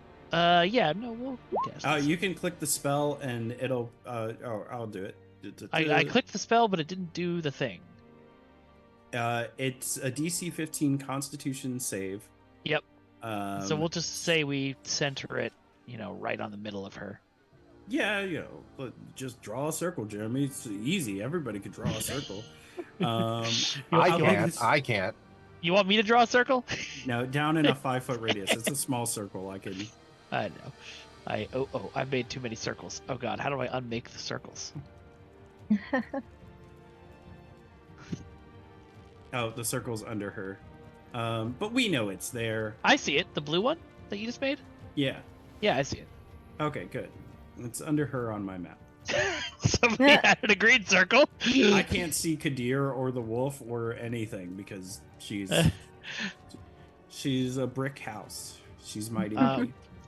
So now the interesting thing is, I assume she is some kind of shape changer since she was a woman and now she is a Hydra. You are correct. So she makes her saving throw with disadvantage. Oh. Hell yeah. We like that. Oh. We like that. Oh yeah, because Moonbeam. Hey, remember, Jeremy, when we were looking through my spells and you encouraged me to take Moonbeam? I was Thanks, like, buddy. it's such a good spell, and you Thanks, can buddy. move it around. It is a good spell. I also told you spike growth, so I'm just... Yeah, this is great. Thank you very much. Constitution saving? Constitution save at disadvantage, DC 15. Did that do 1 or 2 rolls? I believe that did 2 rolls, and it looks like both of them passed. God damn it. Oh, yeah, an 18 and a 25. Yes. So she all right, takes so half the damage? she will take half damage of whatever it is I'm about to roll. What? No, I know what it already did the damage for you, which is 14. Oh, okay, great. So she's going to take 7. But good call on the shape changer thing. Damn. Good. And now Because that you would have, have... if she'd failed, that would have reverted her back to lady form, which would have been hilarious. Does it revert them? Mm-hmm. If it fails, it also instantly reverts to its original form and can't assume a different form Unless until it this leaves the is- spell flight. That's going to be a little different, but we'll get there when she fails. Yeah. Oh, you know what? She shouldn't have actually done that roll until the start of her turn. I'm looking at it now. We can still count it, but that is when it takes effect on this when a creature enters the spell area or starts its turn there. I would say you casting a moonbeam on it is it being entered into the moonbeam. I like your logic. So that is my... I think that's an official ruling for that spell, but I would also say that is a roll for my table. I don't do that for spike growth because it's not you hitting somebody with a radiant light. It is you growing spikes around them. I'm going to say that's a different thing. That makes sense. Nacris, you still have your bonus in movement, I believe. Oh, yeah. Okay. And then Key, you are up next. Yeah. Oh, by the way, Hydra die. Huh? Yeah. Thanks. Oh, I've already drunk through all the water I got on the last break, so... anything I can do as a bonus action? Nothing that pops out to me immediately, and I'm not going to waste everybody's time tearing through my sheet. So I will just scoot myself a little further back from Hydra Town, population Hydra. Uh-oh, I made another circle. Go I back mean, here. that's smart because apparently she can't move. Yep. Fucking Sentinel. Every time with this ability. How many Sentinel times is has the it best. happened? Yes. I can't I wait just- until my I want paladin in somebody the other to game take- finishes Sentinel and Polearm Mastery and just. I want somebody to make a compilation of me complaining about Sentinel at this point. All right, so Knackers, you're done. Key, you're up. Gotcha. Well, first I have a question. No, the ball Does- bearings didn't do anything. No, not that. Would standing up count as a move action or a bonus action or what? To get yourself up from prone, Yes. count takes up your whole movement. Okay, but it is movement, right? Yes. Okay, I just want to make sure about that. That is a change in the rules from 4th edition to 5th edition. Instead of giving up an action to get up from prone, you give up, I believe, your movement or half your movement. Half your movement. Gotcha. Yes. All right. Well, I'm gonna right now staying prone right now still. Key is going to use their fast hands ability again to use an object, which is going to be fling a quart of oil onto the Hydra. All right, you have to make a dex throw to hit. Gotcha. I forgot. Was that? Did we say it was a dex save or was it just roll dexterity? It is pure dex, is Okay. the way we've been rolling it so far. Gotcha. 19. Does it get oily? A 19 does hit and put oil on a part of it. I would say you don't cover a Hydra in oil, but there's definitely, if she was eating and she suddenly had like a stain on her shirt, that's about what you did. Okay. Can I suggest it's where the missing head is? The whole neck is where the missing head was. Yeah. So There's not really a stump where the head was. I would say with a 19, you could put it in the neck area. Okay. I'm gonna do that. But there are multiple necks. So I would say base. The one that was cut off. Again, there's not like a space where that was. Okay. There's just this large base of neck where other necks are coming out of. Gotcha. Well, Which is currently 4, which is an important count. Gotcha. Well, it's there, and he is now going to use the main action to throw Alchemist Fire at it, where the oil is. All right. You have to get close to your dex throw. Mm-hmm. So you need to get close to a 19. I will accept within 2 points of accuracy. I'll accept 3 points of accuracy. All right. Fingers crossed on that then. Can I use my inspiration? You can. I will get a 15 then. All right. Alchemist Fire does how much damage? D4 or something, I believe. All right, do the D4 of damage first, and then I'll tell you what happens next. Let me just double check. I believe it is a D4. Yeah, it's a D4. And you threw 2 things? This is like your The bonus action to throw the oil, main action to throw the Alchemist Got it. Fire. I want to make sure. Yeah. All right. 2. All right, I'm going to say it does spark the oil, but just a bit, so you get 1 more D4. Okay. Just 1. All right, so she's going to take 3 damage total. Mm-hmm. But also on their turn, they're going to take another fire damage for at least 2 turns, and it cannot be doused by water. Got it. Yeah, and then movement action is going to be just getting up. All right, you're no longer prone. Got it. That's it. Mira, you're up. All right. And then All right. you're next. I'm going to start by casting Tasha's Mind Whip on her. Okay.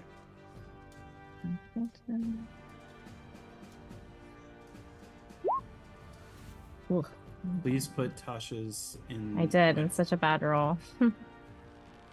Great. It's a DC 14 on intelligence save. Let's see how smart our Hydra is.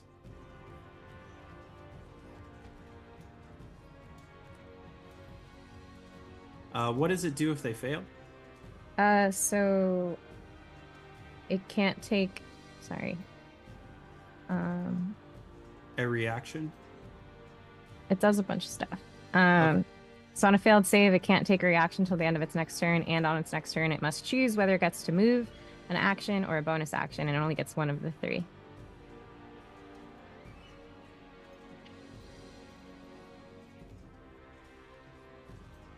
All right.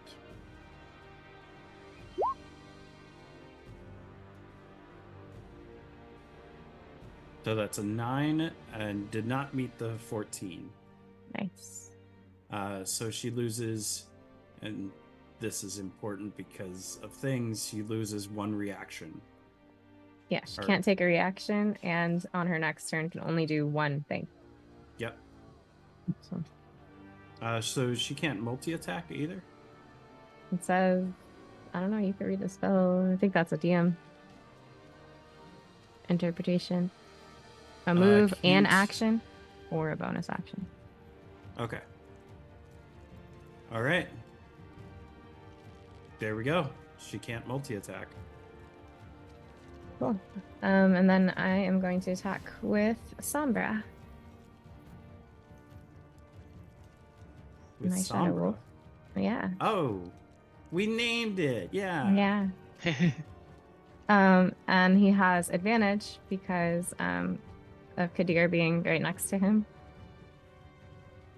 He's going to do a bite attack.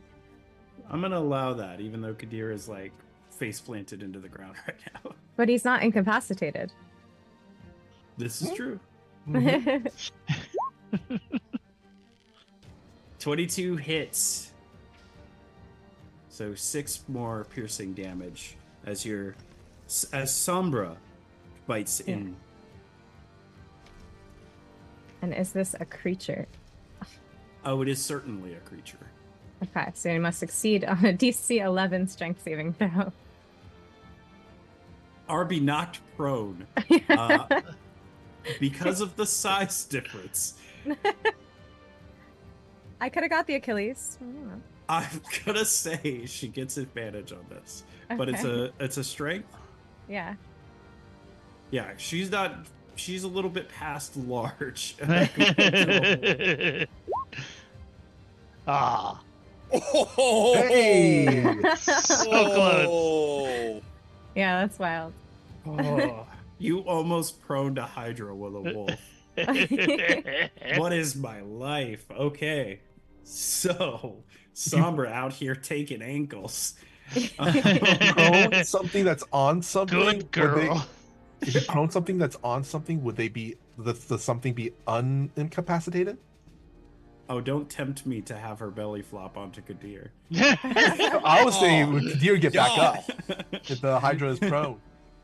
No, they would just be prone together. Oh, All right, Mira, anything else on your turn? Mira moved, and that's my turn. All right. Kadir, it is your turn. You need to do a contested strength to break free.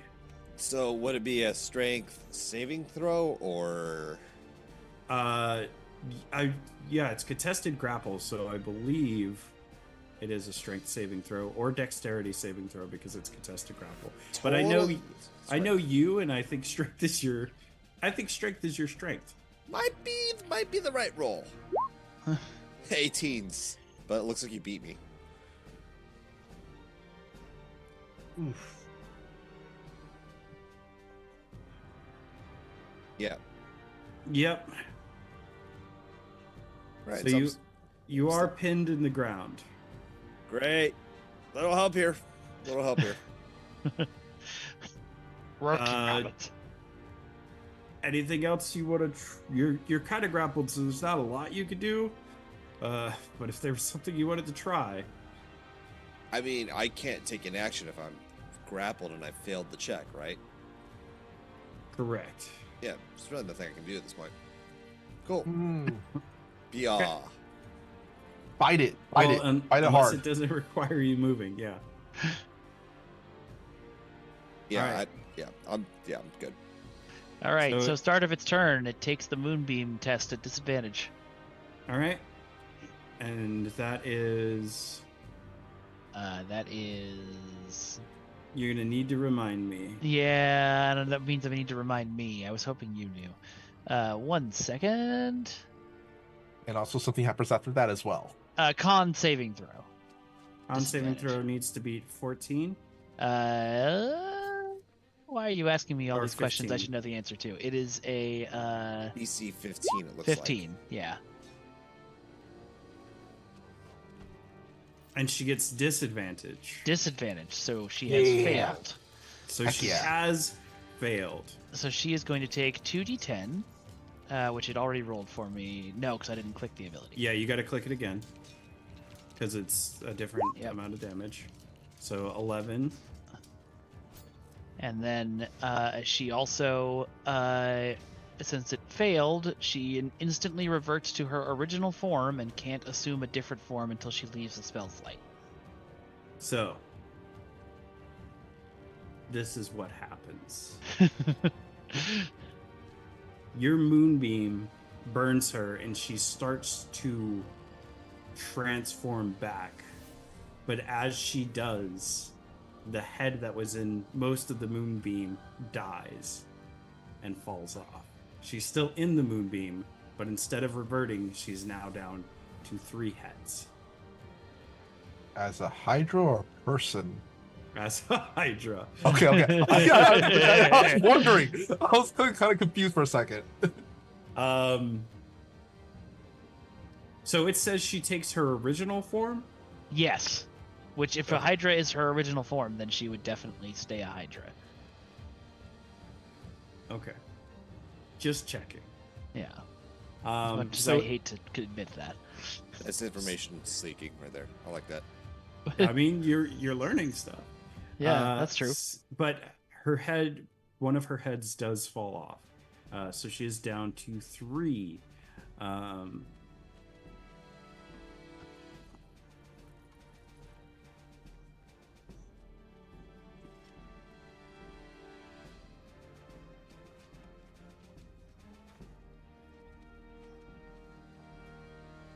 Okay. All right. So, she is currently on fire. This is important. And she is currently in a moonbeam. That's also important. All right. She can only do one thing on her turn. And she's gonna take a little snacky snack out of the one thing she can reach. Here. 27 hit. Get here. Yes, I will take 14 more points of damage. Hey, Kadir, don't die. Just, If only there Some was advice. a healer.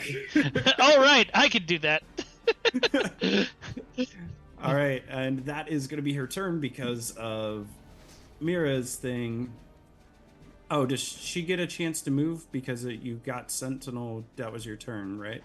No, She can- because she can only do one thing on her turn. Oh and my god! Okay. All right, stop building bosses. I don't even know why I do this. Nacris, it is your turn. Key, you are on deck with Mira to follow. Yes. He also takes 1d4 damage from the alchemist fire, and then +5 from the oil. Okay. Do it. 5, 7 damage. I mean, it's not a lot, but Hey, whittle away. All right, I'm going to do something extremely stupid, and I'm going to use my move to move up here and cast Cure Wounds on Kadir. Okay. Thank you. You're welcome. Take 12 hit points. Thank God. All right. That was your movement, your action. What else do you want to do? I think that's it because I used all my movement, and again, I don't know any good bonus actions that I have on this character. So No worries. All right, Key, you are up, and Mira, you're on deck. All right. Well. oh, I'm so sorry. Can I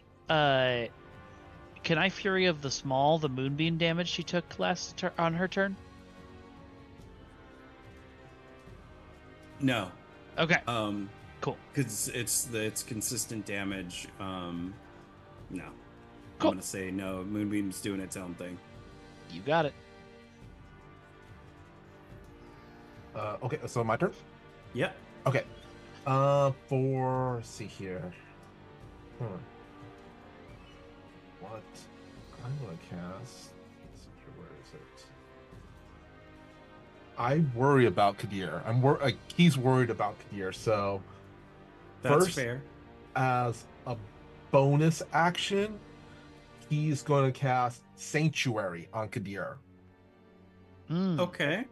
So Kadir is now warded within range against an attack until the spell ends, which is about a minute. Please And put it's also Sanctuary- not concentration. Not concentration. Any creature that attacks a warded creature with an attack or harmful spell must make a Wisdom saving throw. So, on a fail save, the creature must choose a new target or lose attack. Actually, here, I'll just. Yeah, put it in the chat for me. Thank you. And that's a bonus action. And now, as a main action, he is going to cast another level 1 spell, Healing Word on Kadir. Got it.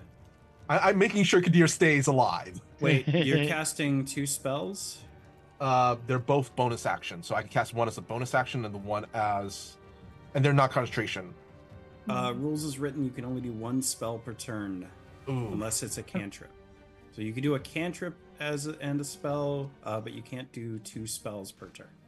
Gotcha. Darn. As somebody who plays sorcerer, I would abuse that.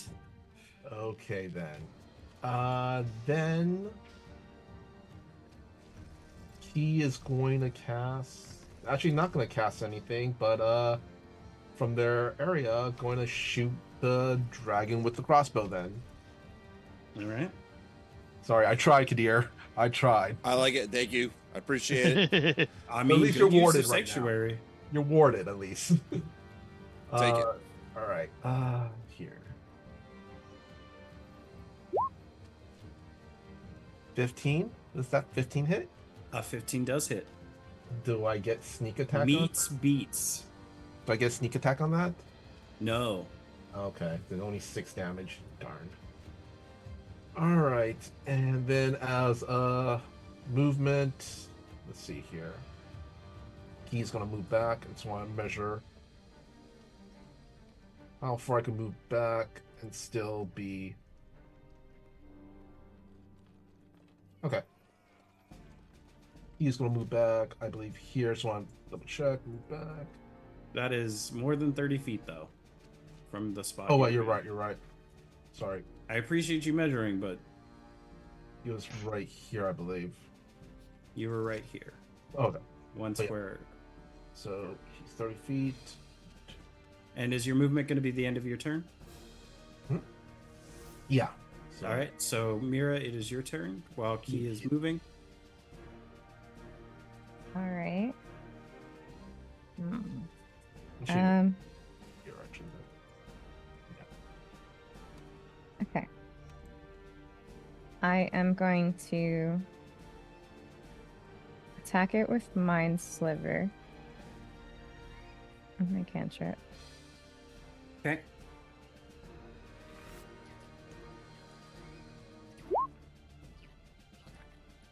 DC 14 intelligence, which we already know is her best stat.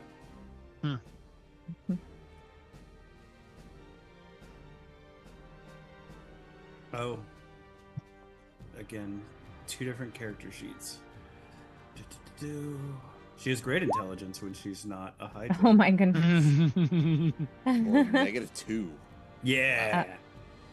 She thick, but she dumb. Yeah, so she takes a 1d4 from her next saving throw. Got you. I apologize, and I am only going to do it this once. But at the end of her turn, she actually does regrow 2 heads. Because I messed up, I'm going to make it just 1. So she is back to 4 heads. Oh, no, wait. Apologies. No, she doesn't. I didn't mess up. I knew something that I didn't tell you. So I was gonna say if she's burning. So she has 3 heads still.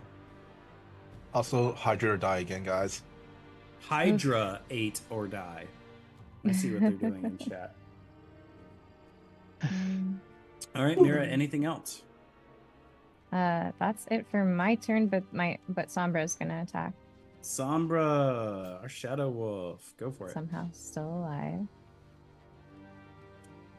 She only got hit and- once this time. This is the Yeah. longest she survived. She gets advantage.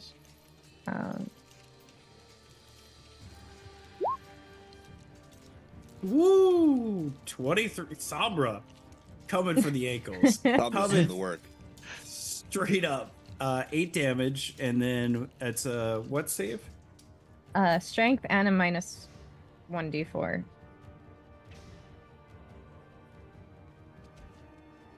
Oh, you look at you comboing. So it's a strength save. Yeah. Should I roll the d4 now? And she gets advantage because of the size difference. Wow.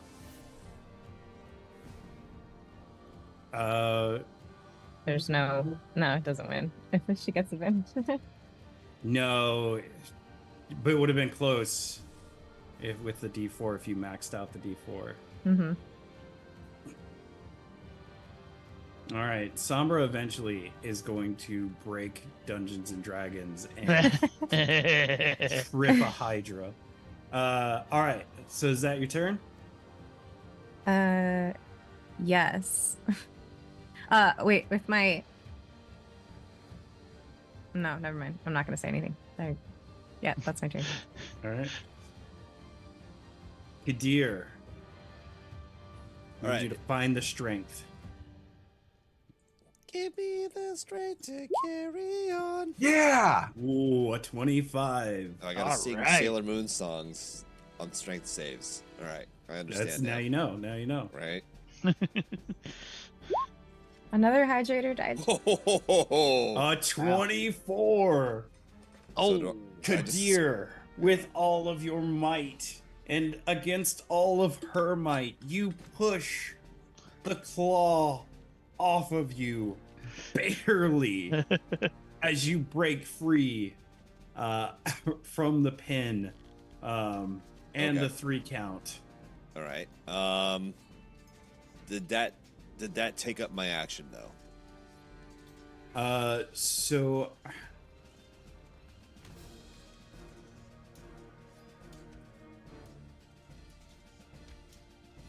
I don't know if breaking free of a grapple takes up an action. Yes, it does take an action. You still have your bonus and your movement.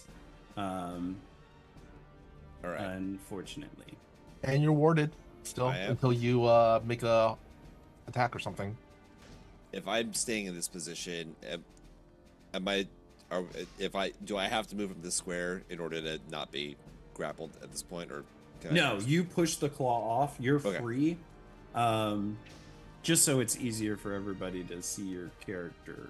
Then can I use one of these nifty potions of healing as a bonus action? You can if you. Yeah, I mean, Cool. technically you can. I'm just moving everybody around so that. We can see. Yeah. Because I don't think she's going anywhere anyway. potion of healing is how much? It's 2d4 plus your constitution, I believe. It should be 2d4 Modifier. plus 2, I believe. Yes. 8. You recover Yeah. 8. I'll take it. Now you're still laying there on the ground. All right.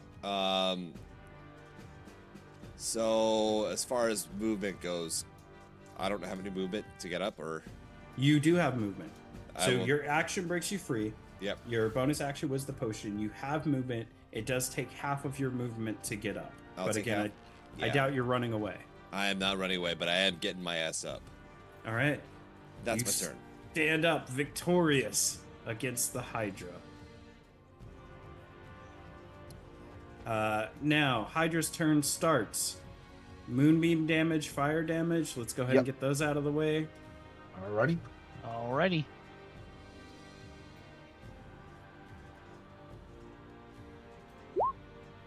Eight this time. 8 damage, and that's the last turn for the fire. Yeah. 15, but she still has to roll to see if it actually affects her. Disadvantage is a con save at disadvantage. 'Cause she's a shapeshifter.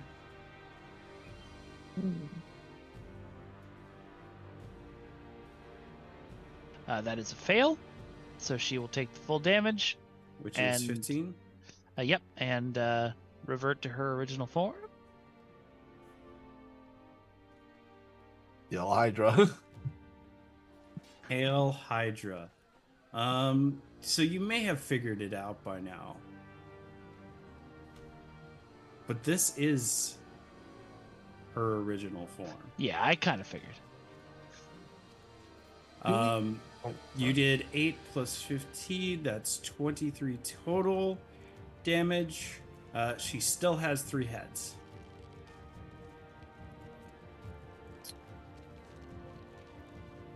So, and she's not under the one thing per turn anymore.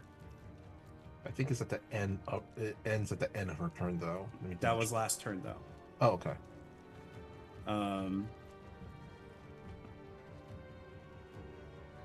She is going to 1 bite Kadir, 1 bite Nacris, 1 bite Sombra.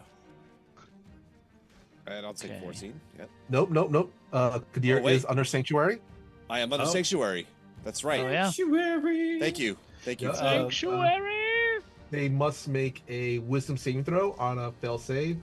Yeah. They have to pick a different target. Yeah. There you go.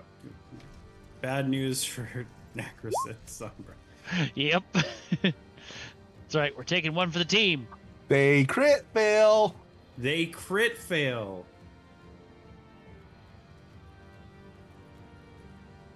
All right, ignore all damage and all attacks. The Hydra head first goes to bite Kadir because that's the order I put things in, and crit fails as it strikes up against the ward, and because of that, it does not strike out with its other 2 bites and its other 2 heads. And it also does not move. She doesn't have a bonus action, but she wasn't going to do that anyway. Nacris, you are up. Key, you are on deck with Mira to follow. It's like Okay. you're playing against a blue deck in And- Magic the Gathering. I Yeah. will let you know right now she is looking pretty rough. I think. Oh, sorry. At the end of her turn, the fire dissipates and she does grow 2 heads. Oh boy. All right. And when she does grow these 2 heads, she regains a little bit of HP.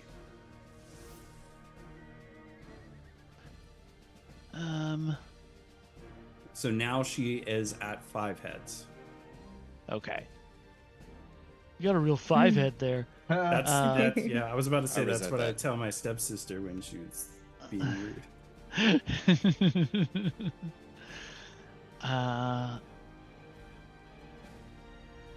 Okay. Oh, that's right. I can do this. Is this a concentration? This is a concentration, so I'd have to drop Moonbeam, and Do you have Oh. moonbeams? yeah, and I don't want to drop Moonbeam. Okay. You know what I'm gonna do? I'm gonna cut her real good with my scimitar. Go for it. No, you're not. No, I'm not. I'm gonna not do that. Your scimitar strikes hard against the very clearly strong scales, and as the damage as you strike her, you kind of notice that there's this purple glow just kind of building up in her body as she takes more and more damage. He's gonna call out, hey, we might, she might be about to do something really scary. Just a heads up. Heads up, I get it. I didn't even mean to. All right. Anything else you want to do on your turn? No, because I can't disengage. So. All right. As your friendly DM, I will remind you that I think we gave you a magical item that helps with certain attacks. Yes, we probably did. Key, it is your turn. All right, give me a second. I'm measuring some stuff. Key, do math on other people's turns. All right. Key is going to first, actually, this time take their move. Wait. From Key's Key. go ahead. From Key's vantage point, how bad is Kadir? Would you say? Kadir, how you looking? You'd say you're rough, bloody. I'm not rough or bloody. I'm okay. Can I give my point values? I'm willing to just take okay. Yeah, I'm willing to take okay. Yeah, I'm okay. He looks like he's taken some hits, but he's not bloodied and he's still breathing. Yeah. Okay. They're not going to die in like the next second or two. No. That all depends on the next turn. We'll see. Got it. All right, then Key is going to move over here then with taking her movement action first this time. Dang it. Come on. Move. That's the right one. That's 30. No, I need to move here. I'm trying to get 30 feet. That's 30 feet, I think. There we go. Movement action first. Let's see here. Key is next turn is going to use gonna throw. They have a nerve vial of actually no. Yeah, they have a vial of oil. They're gonna try to fling at it again. Okay. That's gonna be the bonus action with fast hands. All right. So Same thing. Dex. Yep. Attack. 17. All right. You hit it. All right, and this time to light it up, Key is going to cast Firebolt. Okay. So You need to hit within 3 points of your Dex roll, yeah. and you already used your inspiration. Mm-hmm. Wait, no, I think I rolled the wrong one. Yeah, there it is. 18. Wow. An 18 hits right on the money. Hell yeah. This is going to be 15 fire damage on top of what happens when it hits the oil, Yep. which is 5 And it's on fire. Again. for 2 turns. Yeah. It So also that's- says 7 sneak attack damage there. That's just that auto puts in for him. Yeah. Okay. So 20 damage though. Mm-hmm. Nice. And that's your turn. Yep. Mira, you're up. Kadir, you're on deck. All right. This time Sombra's gonna go first. Sombra's gonna move around to here. That's still melee range, right? Yep. And bite. It's a again. Hydra. It's hard not to be. Yeah. I'm gonna bite again at advantage.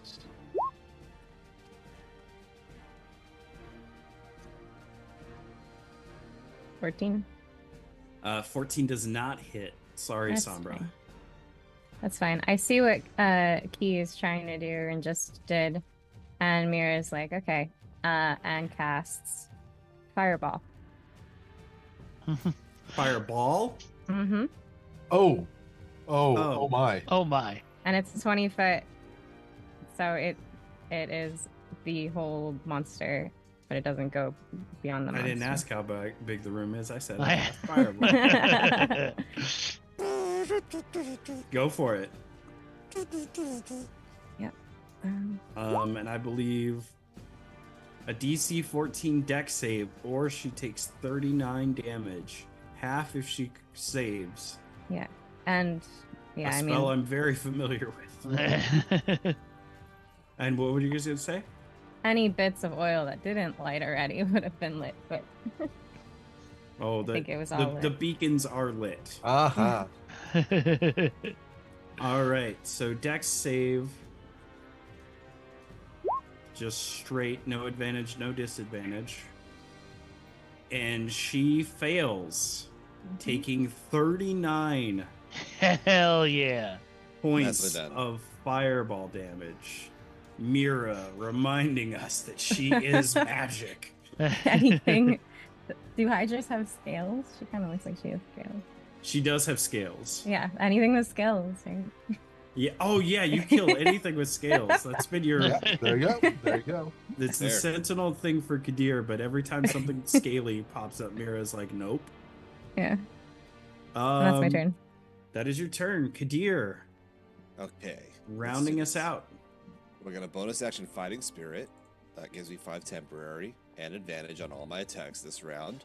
So we will take 2 strikes to start. Are you gonna hit her with your flaming sword while Yes. she's on fire? Yes. Twice. Yeah. A little rude. Well, 1's a 17, 17 does hit still. so that's 12 points of damage, 5 slashing, 7 fire. Here's our Okay. second hit. That's a crit. Yup. So that's 12 plus 9, so 21 points of damage. So that's 21 plus 12, 33 points of damage. How is Yeah. Oh, how is she looking, Kadir? How is she looking? I'll tell you how she's looking. How about you tell me how she's looking?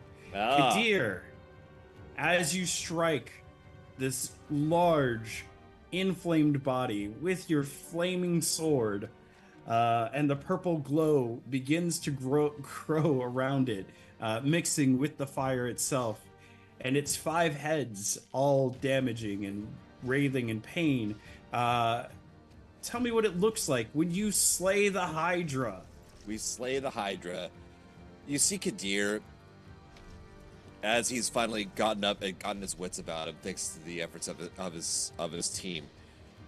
He spits some of the blood out of his mouth because he did take a lot of damage, and in one fell swoop, the sword reignites, and you see Kadir just with this burst of strength jump up and take one and another slash, 2 verticals. It seems as though he swings, and then the momentum almost makes him swing around, so he takes another vertical swing, which seems to deliver its 2 massive cuts to the Hydra, these flaming cuts that seem to sear as they slice. And like a saw spinning in the air, you slice a flaming saw spinning in the air. You slice through this Hydra, and its pieces just fall in half on fire. And the purple begins to glow out of it. Kadir, Sombra, and Nacris, I need a dex saving throw from each of you. Kadir, you get this at advantage because of your really cool roll. So- Where are No. saves hiding on this sheet? Oh, All right. here. So I got a 19. Hi, Sombra. I got a 10, baby. Wait. Can I grant my inspiration to Nacris? No, but Nacris still has. I could his use my own. inspiration. You have there. yours. Now would be Yeah. a great time to do Yeah. that. Let's do that. I'd recommend it. Yeah. I got a 12. Guys, it's been great playing with Actually, you all. would it be 18 because Yeah. yeah. Yeah, it would be the 18. Oh, it would be the 18. Okay. Yeah. I don't know which. I don't know what these 2 different numbers mean. So, if you succeeded, you take half of 22 damage. If you failed, you take all 22 damage. Sombra goes poof. Sorry, Sombra. She was You- doing you so were an good. MVP, This was the Sombra. one game Nice. where she was gonna make it. Well done, Sombra. Yeah, everybody else is going to take half, and that is poison damage as the Hydra erupts in a ball of poison and fumes, and the lake and water around begins to fill as you see dead fish come up as the poison fills the lake, and the body completely evaporates into black and purple smut as it fills this lake that is now filled with poison, or this small area of the lake is now filled with poison. And that is the end of Deirdre, the 14th. The 14. I believe officially we've killed 4, 5 of these cult members. Mhm. Excellent. We're putting them down hard. Could he carefully, within a little vial, gather a little bit of that poison? He, to Poisoner's kit. quote a phrase, you could certainly try. All right, he's going to be first cast guidance, and then very, very carefully try to gather some of that poison. You have a poisoner's kit? I have a was it herbalism kit? Do you have an empty vial?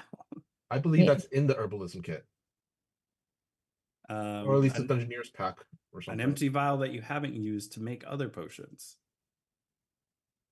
If you don't, you can empty one by drinking a potion. The mysterious.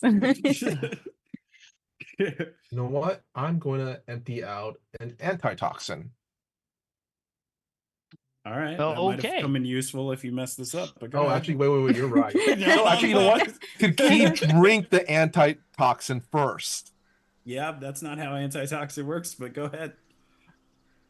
Oh, wait, I have a bottle of that bottom shelf whiskey still. Yeah. Save the whiskey. I have an empty potion He- bottle. Can I he's give him gonna my offer potion? the whiskey first to Kadir, then use the bottle. Yeah. Can I trade bottles with him? Yeah, you have an empty bottle. Yeah, go ahead. Yeah. Yeah, so we will Cool. trade. I'll give you that empty potion bottle. Okay. Let's drink some of that whiskey. All right. Give me a dex save with your guidance. Only +1, but still. Dex save. 25? You successfully collect the poison, even the parts that weren't burnt and not smut. Whoa. Very different game. Smoten, that had been smited. Yes, that aren't charcoal. What I was trying to say. Got distracted by smut. Story of my life. I'm just naming it whiskey bottle of Hydra poison. Works.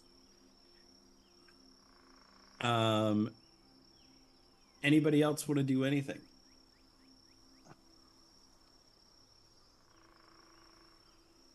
I mean, Nacris will run around and make sure that anybody who got hurt, he's spending. Well, he doesn't have that many spell slots, but he'll do his best. Okay. Well, you guys did not capture Deirdre the 14th, although I doubt you could have put her in ropes or a cage, knowing that her true form was, in fact, that Hydra.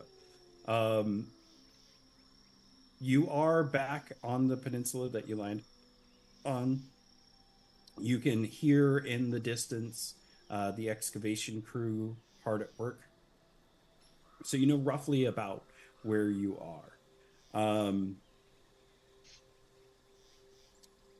In the clothes that were piled up and bloody at the end of the dock, you aren't able to recover much, but you do find adventurers' guild cards that you can return.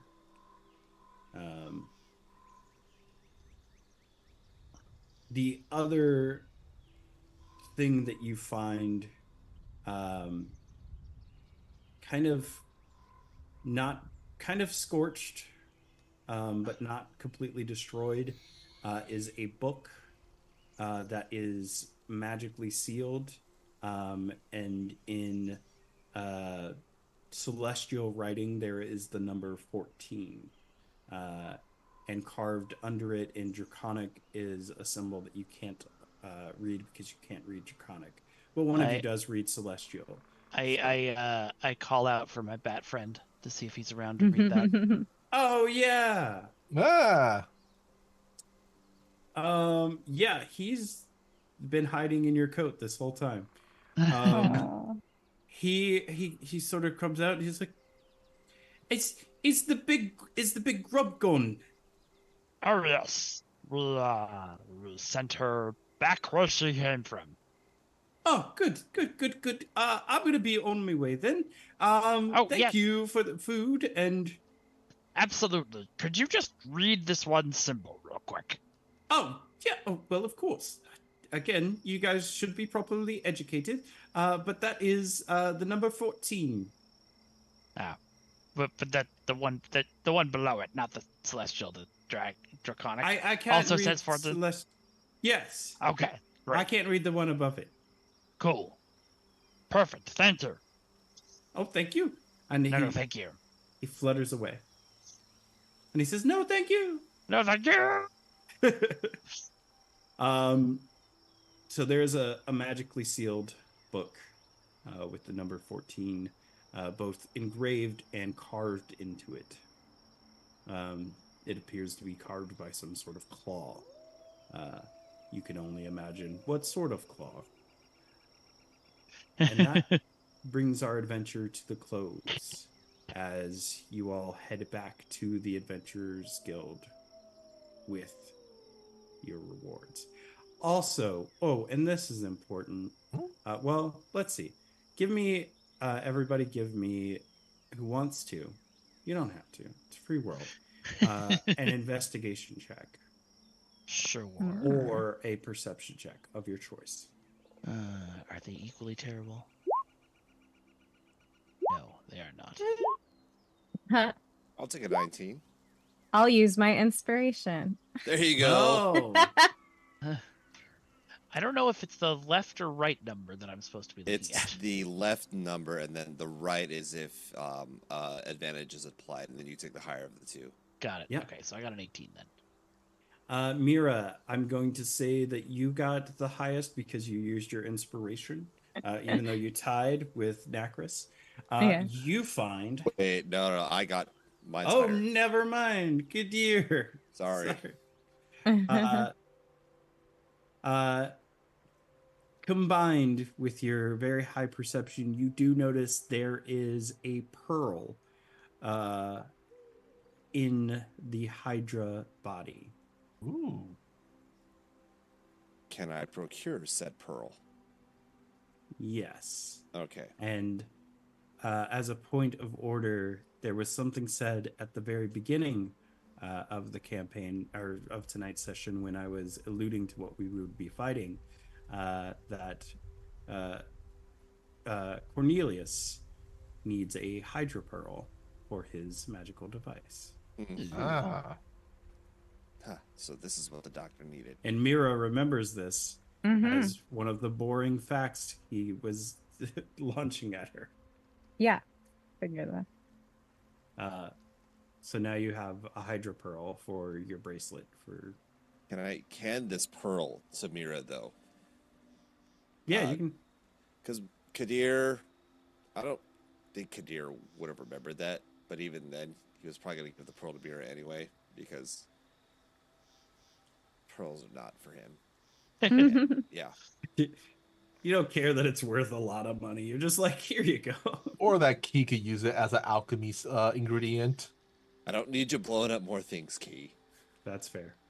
All right, guys. So that is going to be our night.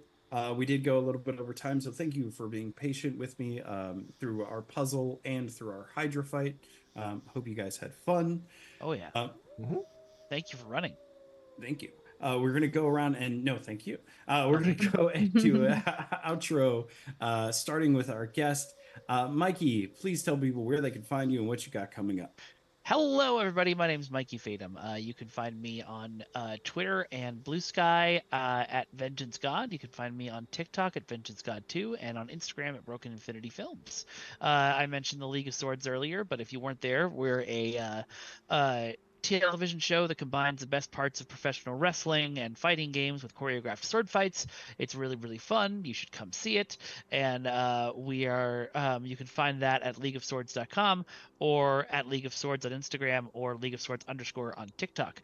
I am also the host of 3 different podcasts. I won't go into what they all are now, but they all are very fun. And you can find more about that at aceofgeeks.net.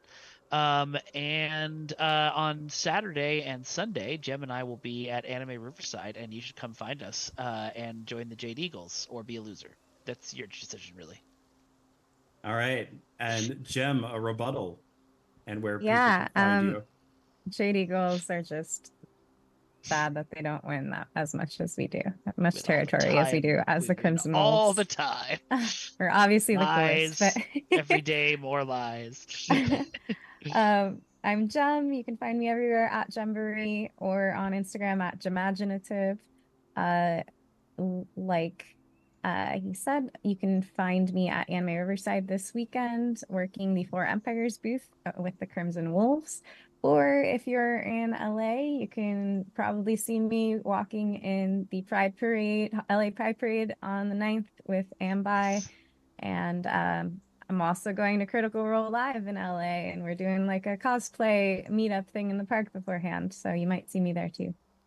Oh, awesome. Very cool. Mr. Kapow, my dear Key. Greetings and salutations. Once again, I am Michael Powell, aka Mr. Kapow. That's MrKapao. And you can find me all over the internet on my social medias, which is usually at Mr. Kapow. That's MrKapao. Or my Facebook page, which is facebook.com/Michael Powell Does Stuff, because I do a lot of stuff like my YouTube channel, Fantastic Tales of Adventure, where we're going to have a cool new video series dropping end of June, starting of July area-ish. My current stream schedule right now is I'm here every other Tuesdays for New Age Geeks for Spellshots here at 6 p.m. Pacific Standard Time. Then every Thursday on Toyzilla Network for Toyzilla Live, where we talk about toys and collectibles at 6 p.m. Pacific Standard Time. And then I believe this upcoming Friday is going to be our last Avatar Legends game on the Jahananon channel at 6 p.m. Pacific Standard Time. But then that's going to be replaced by a Fallout game where I'm going to be playing your Mr. Handy who's malfunctioning and thinks they're a game show host. So yeah. And man, that one girl on the Avatar stream is super attractive. Mm-hmm. My wife is playing in that game. Oh, we lost Jeremy. We lost Jeromy. Oh no. Totally lost. What? How did that happen? We're taking over the game now. don't Everybody, know. It's we're our leveling game. up, Oh, leveling he up blue 10 more levels. screened. 10 more levels. Oh no. He blue screened. Well, Andrew, I think it's your turn, even though we're probably all in weird spots. We probably are, but hello everyone. Andrew J. Landy here. Again, pronouns he, him for both myself and Kadir. Your lovable, affable human fighter samurai who apparently gets stepped on. You can find me Instagram and X at Andrew J. Landy. That's Andrew, the letter J, then my last name, Alandy. When I'm not here, you can find me on Mondays on the Modifius channel, playing in the Fallout Winter of Adam campaign. I play a Gen 3 synth who actually has no idea he's even a synth. We've been going through that whole entire Winter of Adam module, and it's been pretty crazy. So that's where I've been. Beyond that, find me on the socials. We'll love to talk to you, and well, just have a good time.